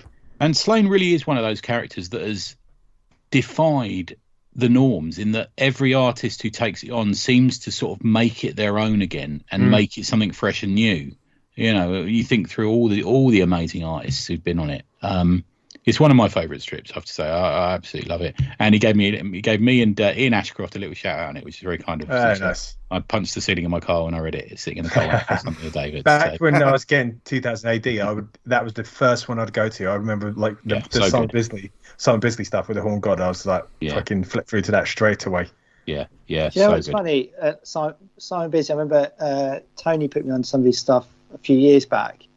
And he was one of those names that you hear about everywhere, but I never ever saw any of his work really. And I remember picking up the first kind of few comics of his work in it and being like, "Holy fucking Christ!" Yeah, he's a crazy person.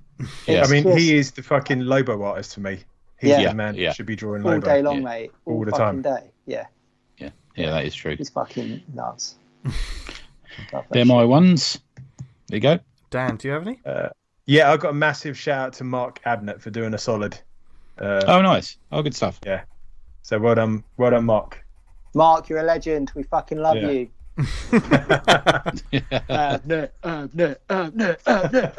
He was a neighbour of ours at Meanwall as well, wasn't he? Yes, he fucking was. Yeah, indeed. There we go. Forpe, have you got any shout outs? I do, yes. I would just love to say a big shout out to all the fucking cool guys on the Slack group. You guys are legends. Keep it going. They're great, isn't it? Everyone's fucking cool. Yeah, it's good. No one moans. No one gives any shit. Everyone just talks comics. It's loads of Inktober as well. It's really good. Oh, that's been brilliant. Yeah. Who's the dude that's done the 4 panels? The little white guy in it. Oh, Dan Harris. Dan Harris. Oh Dan my Harris. God, that's they're great. They're fucking brilliant, aren't they? That needs to be like really Kickstarter all day. Yeah, he kickstarted the first one he did last year, I think. Because you've got it, haven't you, Dan? I believe. Yeah, I think I spoke about it last week. I inadvertently gave it to my son, and he was off anyway for it. And then I thought, it's quite perfect. But there's some Garrett Lee's work on there, the Kirby stuff. Ian M, Zach. There's loads of people putting stuff up daily. My phone pings and it's like, oh, more art in Inktober. Oh, good. It's just where positivity, isn't it, in the small press? Yeah. It's good. I give a shout out to JWC because she often comes in with a point of view and opinion that I hadn't considered. Yeah. And I'm like, it's really refreshing to have that kind of a different take on stuff. And she also said, "Where's everyone? It must be 3 a.m. for you lot, and I'm bored." Yeah. And as always, and again, like, huge congratulations on her wedding. Yes. Yeah. So hopefully we'll be able to get stories about it at the next drink and draw. By 3 a.m. I've been in bed by fucking better part of 7 hours. Yeah. 7 hours. He normally gets up and goes home at that point. Yeah. Oh dear. Anyway, keeping the positivity going, it's time to recommend some comics to you lovely people. Now the guest usually goes first, but Tony says he's got 2, so he's going to sandwich us all. Nice. Oh, you love it. Look at that. Been there before. So Tony, kick us off. Okay, my first one is called Summer Special 2021. That sounds happy, doesn't it? Yeah. Lovely. Yeah. And it's by Jonathan McBurney and Jared Cody Wolf. It's A5 full colour. The first half of it is comic strips, and the rest of it is with a touch of fumetti, and the rest of it is kind of pinups and a couple of other things going on, which I'll talk about. It's basically a bootleg Master of the Universe comic. There you go. So coming to me, I've never seen a Master of the Universe cartoon. I've only bought Fisto to cheer myself up at my desk. And that was purely for the name. Fisto fan. Yeah, huge Fisto fan now. It occurs when both the good guys, I had to look this up, Prince Adam, and the bad guys, Skeletor's gang, decide to take a day off from fighting each other. In the Royal Palace of Eternia, Adam says he knows a great spot to go to the beach. But as he says that, I don't know why this happens, to be fair, he begins to trip. He gets the usual sort of effects. He grows 2 sets of eyes. He begins to cry a sort of star field, and he turns green. And he says he realised that being the master of everything gives him a bit of a stomachache, which will make him right on. And all the members of He-Man's team want to go to the beach. Even Fisto, who wants to go, he appears. So they head into their space pod, their travel pod. But Adam is so off his tits, he has trouble steering it. And is it Onko? What's the name of the little fucking wizard? Orko. Orko tells Adam, "You're my hero." Onko. Also, I've written it, and it tells Adam, "You're my hero and an inspiration to all the kids." So Prince Adam starts singing a song called "Sometimes I Feel So Happy." That's a nice story, isn't it? Yeah. Then meanwhile, Skeletor is getting pissed on what looks like red wine, and he's waiting for his gang to turn up. He's quite pissed off with them being late, and they all turn up for poker night. They all sort of rag on each other and argue about what CDs to play, and it turns out the Skeletor's CD collection is some Peter Gabriel, some Slayer, some Motorhead, and some Kate Bush. I'm just going to do a dramatic reading of one of the pages. Oh, amazing. They're talking about what they're going to do. So they're a bit bored. They've just finished. I'm bored. Says some bloke with a big eye on his head. I don't know who he is. And he says, "Should we do something?" And someone says, "Let's go tag the palace gates." And then someone who looks like he's got a big jaw made of metal goes, "Let's play Sonic." And then is it Merman? Is that his name? He looks like his green geezer. Yeah, that's it. Yeah. He says, "Let's egg Castle Grayskull." And then a man looks like a big rabbit says, "Let's invest in non-renewable energy stocks." And the other one says, "Let's steal Cringer's kitty litter and sell it on eBay." Skeletor says, he's sitting there and he says, "No, let's go to the beach." So they all head to the beach, and then they meet Masters of the Universe, Prince Adam's gang, who are all actual photographs of action figures, and they're actually just the drawings, and that's the end exclamation mark. And then what follows are some pinups. There's some pinups and sort of favourites of ours. Jasper Juberville's in here. Nice. Patrick Sparrow's in here as well. He does a good one. We're friends with Patrick Sparrow. My favourite of them is a double page spread of Josh Bayer's. I love Josh Bayer, man. Love his stuff. And that's a sort of half comic, half pin-up, black, white and red. Just gorgeous. Absolutely gorgeous. I love that page. It's just really nice. And then there's all these pin-ups, and then right at the end on the back cover, which is created, let me just get the name of the dude who's done that, is Raymond Salvador. And it's a picture of the day that Prince Adam and Skeletor spent at the beach. So they go on the amusements, they play a bit of beach volleyball, they go in their car with sunglasses on, they eat lollipops, and then they sit next to each other looking a bit oiled up in some sort of sunbathing chairs, almost touching hands.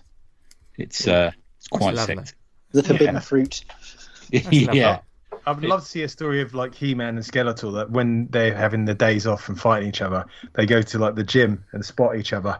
Oh, yeah. Talk about their gains and what the diet they're on and what protein supplements they're taking to keep like fucking massive. Watching He-Man doing squat supports on Skeletor. So, bro, I'm down to 0.5 body fat.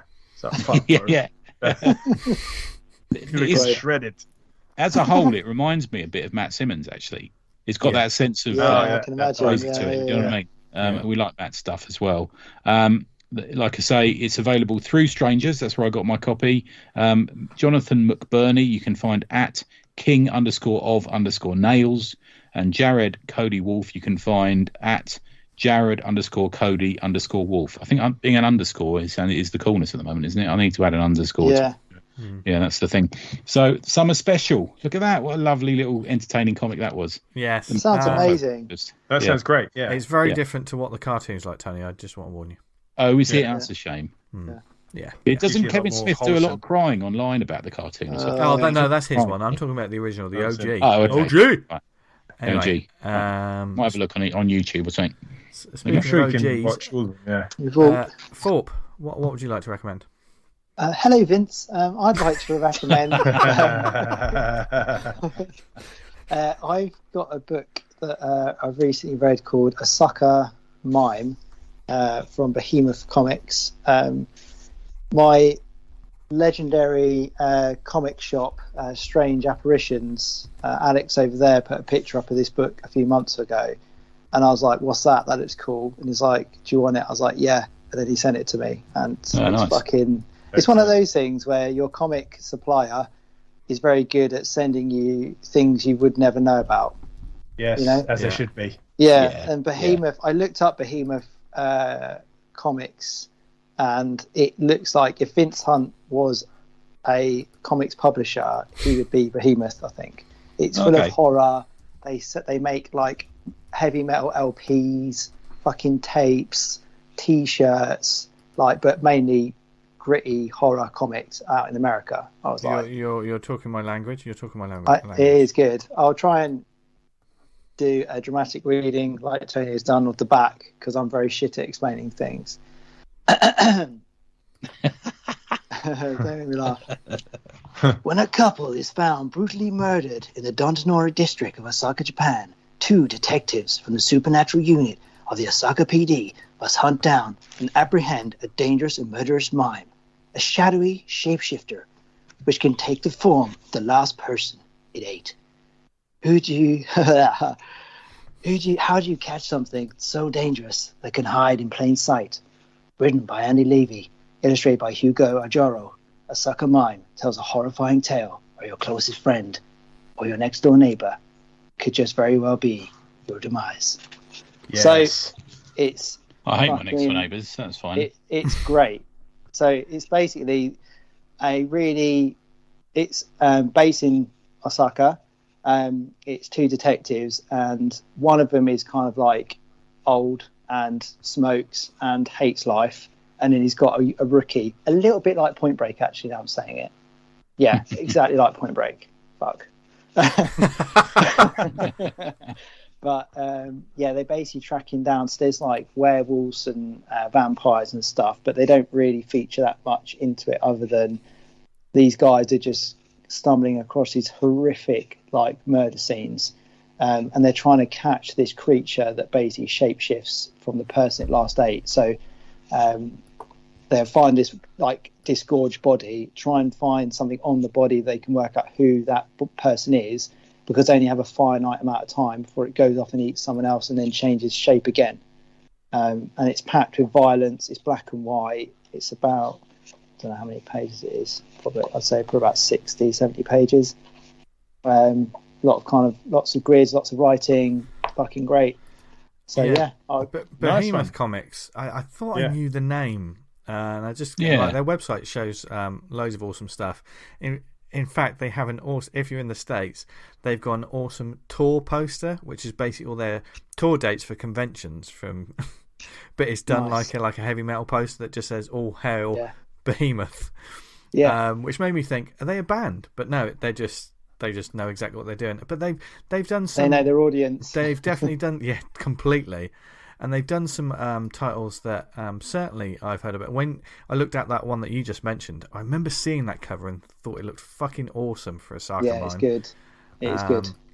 And they've got one that's coming out soon, which is I love the title of it. It's You Promised Me Darkness.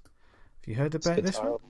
No, I haven't. Apparently, and this is a recommendation, even though none of us have read it. But this is purely it's currently being printed. It's coming out January 2022.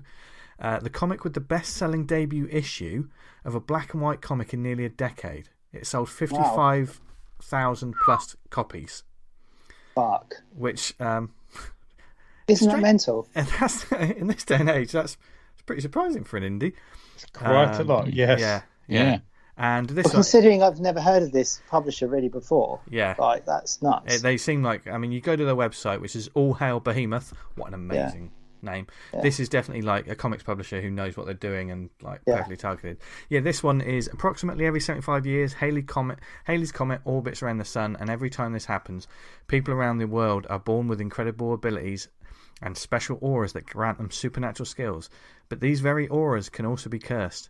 Yuko and Sebastian, 2 siblings with special auras, find themselves constantly on the run from an evil being simply known as the Anti-Everything, who feeds on these special auras and gets stronger with each intake. This being is obsessed with these siblings' auras and will stop at nothing until he feasts on them. That sounds... this basically just sounds like fucking movies that we would have watched. we would have rented. Yeah. Is this what happened to Belle and Sebastian? Is this where they went with it? Yeah, completely. Yeah. Oh. I'm a cuckoo. Oh, Tony's lost it. Finally. No, but that's a hell of a find. I definitely need to check this out. They also did that A Girl Walks Home Alone at Night. You know that? I reviewed that. Do you remember I recommended that a few years ago? Yeah, they're the ones that have done that. That did that. That was a movie, wasn't it? Yeah. and then the director made the comic or something like that. That's right. Yeah. Interesting stuff. Okay, Dan, what would you like to recommend? I've got that Kickstarter I mentioned briefly a few minutes ago, and that's for Hatepunch 2, The Hunt for Justice. Love this name. Which seems it's fantastic. I've got to say, like, there's so many really inventive and clever ideas about this one. So I'm going to read you the intro. It says, one of the advantages to writing comics is the action, characters, and scenarios can be as big as the imaginations of the creative team making it. You want the hottest stars, the most epic action, the biggest explosions, you got it. The budget is as big as you'd like it to be. So what is this book you hold in your hands? Pretty much the opposite of all that stuff up there. It's a comic book that adheres to the paltry budgetary constraints of a 1980s B-movie action film. You want its big explosions? Well, we can only afford one. You want epic action? We had to go with what we had before the camera broke. We couldn't really afford a great cast either, so forgive some of the acting choices. Sheath Comics proudly presents Chuck Cranston's visions of a man living on the edge, dealing with loss, hunger, seeking revenge. This is Hatepunch 2, The Hunt for Justice. There is no Hatepunch 1. It's just... Is there really not? No. Amazing. That's brilliant. That's brilliant. They refer to the first one in the comic. So we've got character and story by Ben Worrell and Elias Hamby, written by Ben Worrell, art by Mike Choquette, colours by Sunil Ganji, letters CJ Jeffrey, and design by Shane Mills. And what grabbed me first off with this comic, and when you first start the comic, you know the title card screens they got for previews in American films, they're like the green screen. It says the following preview has been approved for. Yeah. They've got 3 trailers for comics before the actual comic starts. Brilliant. And they're all done by different artists in different styles. Great. And they're like teasers for other comics of like Grindhouse titles. And I thought this is really well done. That's cool. Yeah, it's really cool. That's what sort of thing. Tarantino did when he did Death Proof and exactly. Yeah. What's the other one he did? Yeah. So you've got the feature presentation screen, and then it cuts into kind of the story, which is like, as it kind of explains, like a cliched American 1980s action film, but it's self-knowing and got so many winks to the reader along the way. If you know the source material, you'll get so much out of it. And there's so many nice touches in this book where it cuts to like magazine interviews with a star when he's talking to the interviewer, and he's a bit sort of out of his element, and they have news spots where they talk about the story.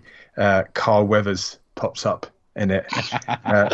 There's an ongoing joke about virtually everyone the main character loved or has loved dies of cancer, and they keep repeating it, and it's just, you think, bloody hell, and it just gets more and more. It's really just fucking hilarious.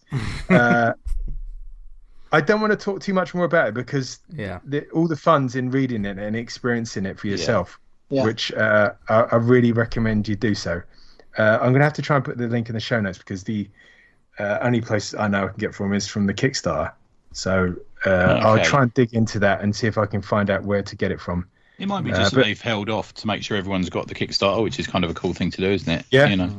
Yeah. And they've got, like, at the ending, they've got like the Japanese cover, which is like the manga chibi figures, and they got the film credits, and there's loads of really nice touches throughout this. I just fucking blazed through it. I've read it a couple of times. It's really real fun read.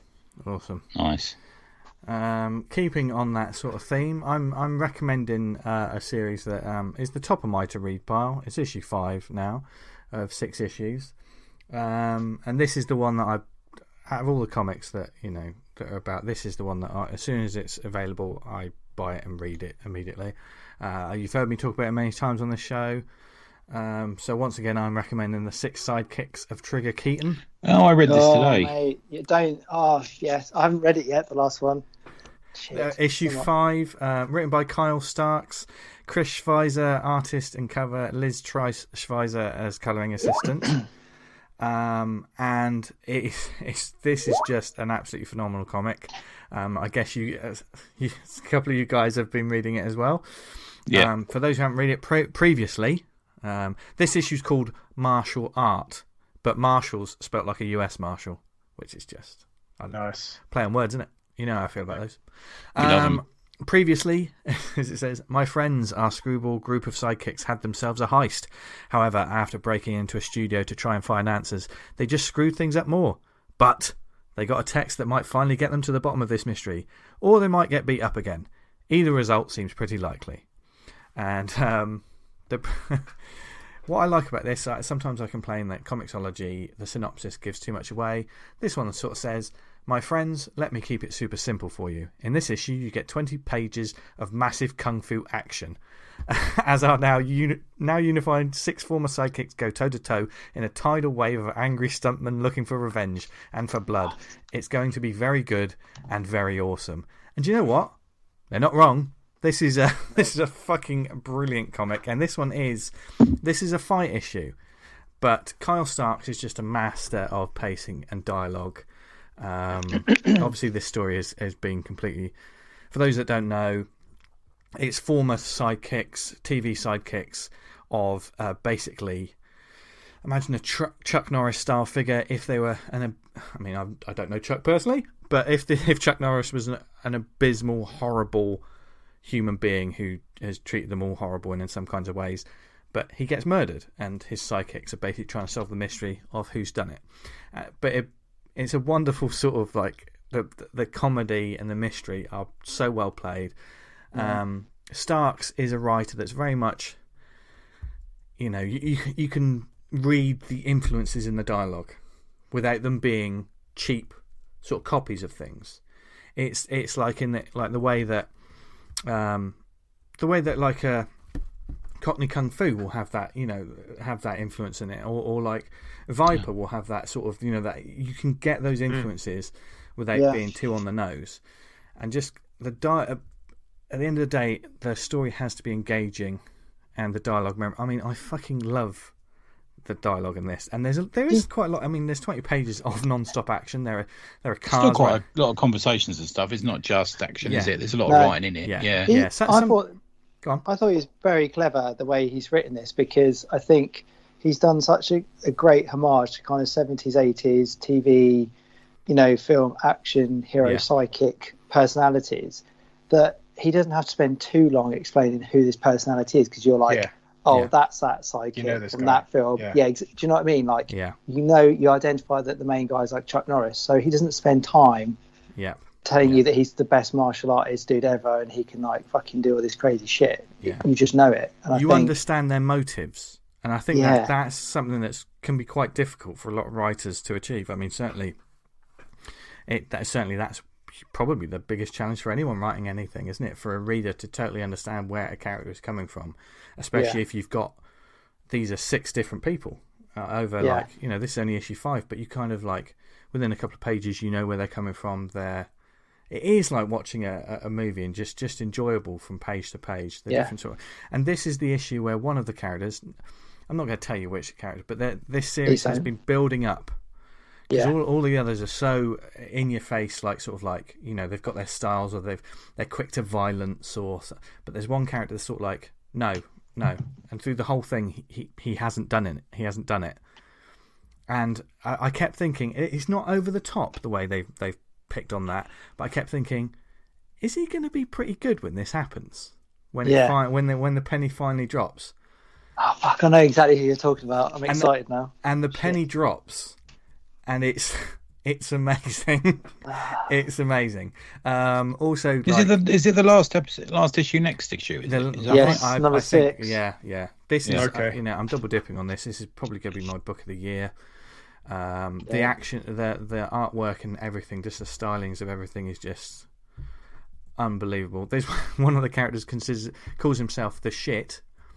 Because and there's a flashback to when he was a kid, and they had to do a stunt to fall on some cardboard boxes, and you do see Trigger Keaton there with him, who's constant all the way through the book. He goes, I'm tough, but it's pretty high up. Damn boy, there ain't nothing to it. Even a little piece of shit can fall into a toilet. And he just pushes the kid off. That's the thing. Trigger Keaton, you hate him, but you get some of the best lines, doesn't he? He's a legend. Like you see a flashback of someone training, And he says, "We're going to make a killer out of you, boy. When you crack your knuckles, some wimp 2 miles away is going to piss his pants and wonder why."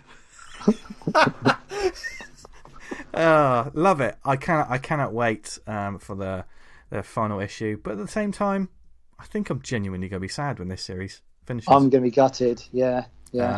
It's been so much fun. Also, there's back matter. There's sort of prose pieces and articles and stuff, including Terry Komodo's pre-pasta. Was it? It's hot dog spaghetti. There's a recipe. Gives you some sort of ingredients, and here's the directions. Cut up hot dogs into smaller hot dogs. 2, throw everything except cheese into the crock pot for 5 hours. 4, put some cheese on top because cheese is that good shit. And 5, consume and relish. Nice. That sounds like the best recipe ever. Although it would probably kill you looking at the ingredients. But yes, 5 sidekicks of Trigger Keaton. I mean, I know Carl's done so many pieces of work that is in this sort of style. You know, Kill 'Em All, Sex Castle, everything. Yeah. I think personally with this and his other bits, he's one of my favourite writers, hands down. It's just friend of the show. Yeah. And this is great. It's Skybound from Image. Next issue will be out in probably about a month because they've been pretty regular actually. Yeah, they've been. Yeah, they're on the money. Yeah, they've been fucking crushing, haven't they? Image and Skybound. Like, yeah, I was looking at my pull list. Like, I've got so much of their shit. It's ridiculous. Like, they did. Was it Ultra Mega? That was them, wasn't it? Yeah. Oh, right. Yeah, that's great. 6 sidekicks. Yeah. I'm still reading Firepower. It's dragging a little bit, but it's all right. Yeah, I'm still reading Firepower. That was pretty decent. Yeah. Like, they've got Girl Scouts coming up by Jim and Food. I've got that on my fucking pull list. They're basically robbing me blind. The only thing that Skybound did was break my heart when they cancelled Out of Darkness. But we move on. We all know this, Vince. You haven't moved on, have you? I've not heard about that one. Let me I'll tell you about it in a minute, Tony. It's just too hard. Just do your final recommend, Tony. It's just too soon. It's too soon. I love it when he says it's too hard. It's never too hard. Especially when he's crying. I mean,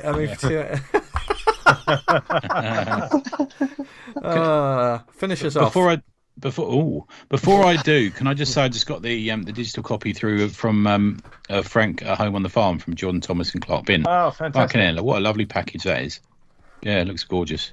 Yeah, shall I take that little bit of audio and use it? Just take that out. Yeah, you can use it as a pull list. Jordan, what a lovely package. There you go. Fit that. Yeah. My final one is another one from the Strangers drop that I signed up for the last one, and it's Soraya Death Dealer, aka art, story, colours and letters by Matchy. Go to @matchy.art on Instagram. You can find him. He's a good egg. Soraya is a space mercenary. She's pretty quick with her handgun and super fast to kill. In fact, there's a moment at the start of it where she goes to meet this sort of, it's like, I think he's like a man in a sort of armor thing, and he says, hold on, and she shoots him and blows his stomach out. So I think that's part of the joke. She says, sorry, I don't do well with complications. She says to the corpse of which is what she says to the corpse of this armored man after she shoots him out. Her boss is a guy called Dr. Evis. Whenever she speaks to him on the intercom or the communicator, she says, Evis, it's me. And she's the doctor who says, excuse me, Dr. Evis to you. It's sort of this sort of running joke through it. Makes me laugh. So he's given her the task to go and steal this computer chip. She's stolen it, and as she's sort of racing in her speeder across the desert, she gets attacked by these alien-y weird blokes, and she ends up escaping and ends up at this castle where she asks, can someone supply me some transport? And he says, well, I'll give you a speeder if you go and kill this person and get this for me. And she heads off with this sort of enchanted sword to kill the monsters with it. It's just a one shot. It's just a sort of sci-fi barbarian story. The style really reminds me of Adam's work, and I have to say, if there was ever going to be a crossover, I think Atomic Hercules would be well suited to Soraya, like a little crossover thing, similar aesthetic, if you see what I'm saying. It's super violent. It's nice, clear, nice, colourful art. There's no ridiculous exposition. There's no ridiculous backstory just dropped into the story. We all know what it's about. She's going to kill people and steal stuff, and it's fairly straightforward.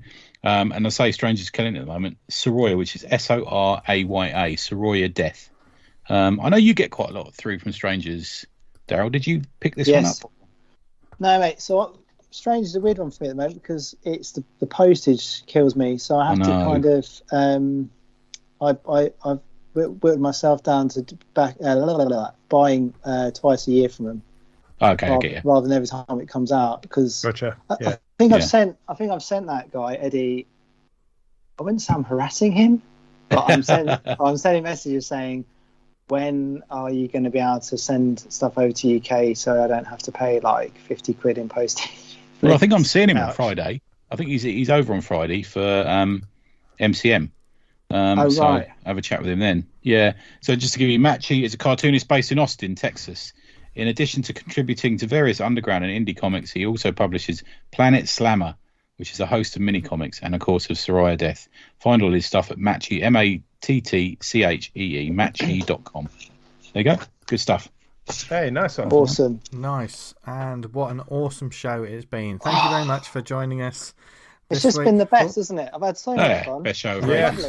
Yeah. Best guest. It has been lovely, and we hope you have enjoyed every damn minute of it. Goddamn minute. I really have. Not you, I'm talking to the audience. Stay in your lane. Oh, it's like that. Yeah. Oh yeah. Yeah. Once we've got everything we have out of a guest, we treat them like shit. This is just a phone call. Afterwards, you'll try and hang about and have a chat, and we'll go, yeah, see ya. But we hope you enjoyed this week's episode. Hang on, Vince has just blocked me on Instagram. What the fuck? You said you hardly go on there, you liar. Anyway, we hope you enjoyed everything we talked about this week on the show, and it's brightened up your day, your morning, whenever you listen to this, whether it be on Monday when the episodes go live, or later on in the week, or later on in the year, or maybe I next actually year. listened to it in my car in bit parts.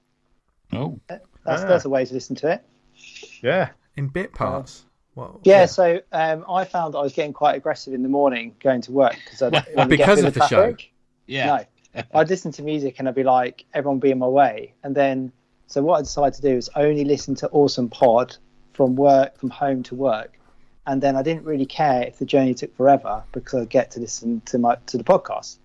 But then I wasn't allowed to listen to it like at work and stuff. So I'm kind of like, I get excited to get back in the car and then sit in traffic for half an hour. Finish the rest of it. Yeah, psychologically, you see. Yeah. Nice stuff. I wonder if we will be the soundtrack for a lot of people's journey up to Thought Bubble. Oh, wouldn't that be lovely? That'd be lovely. That'd be lovely. And no matter who you are, drop a word in. Drop one of those things in when people come to the table and they say like Banshee, and you know they've listened to it on the way up to Thought Bubble. What a safe word. Probably need it around Tony. Unsafe word. Yeah, it's true. If you say it, it will open up to you. Here we go. It's all off. Yeah. But all we know is that you lovely people listen to this episode, and we all bloody love you. So, and if there's anything, don't worry, Tony, I'm going to ask you again later. You're trying to get me to say it. Yes. But we hope you enjoy it. If there's anything else you want us to talk about on this show, or just anything in general, there's several different ways you can get in touch with us. You can email us awesomecomicspod@gmail.com. Follow us on Twitter @theawesomepod, where we will be like posting and retweeting. We'll probably get a bit more active on there over the next couple of weeks as we once again announce where we're going to be at Thought Bubble and the stuff we will have there, etc., etc. If you do the Book of Faces, go to facebook.com/awesomecomicspodcast.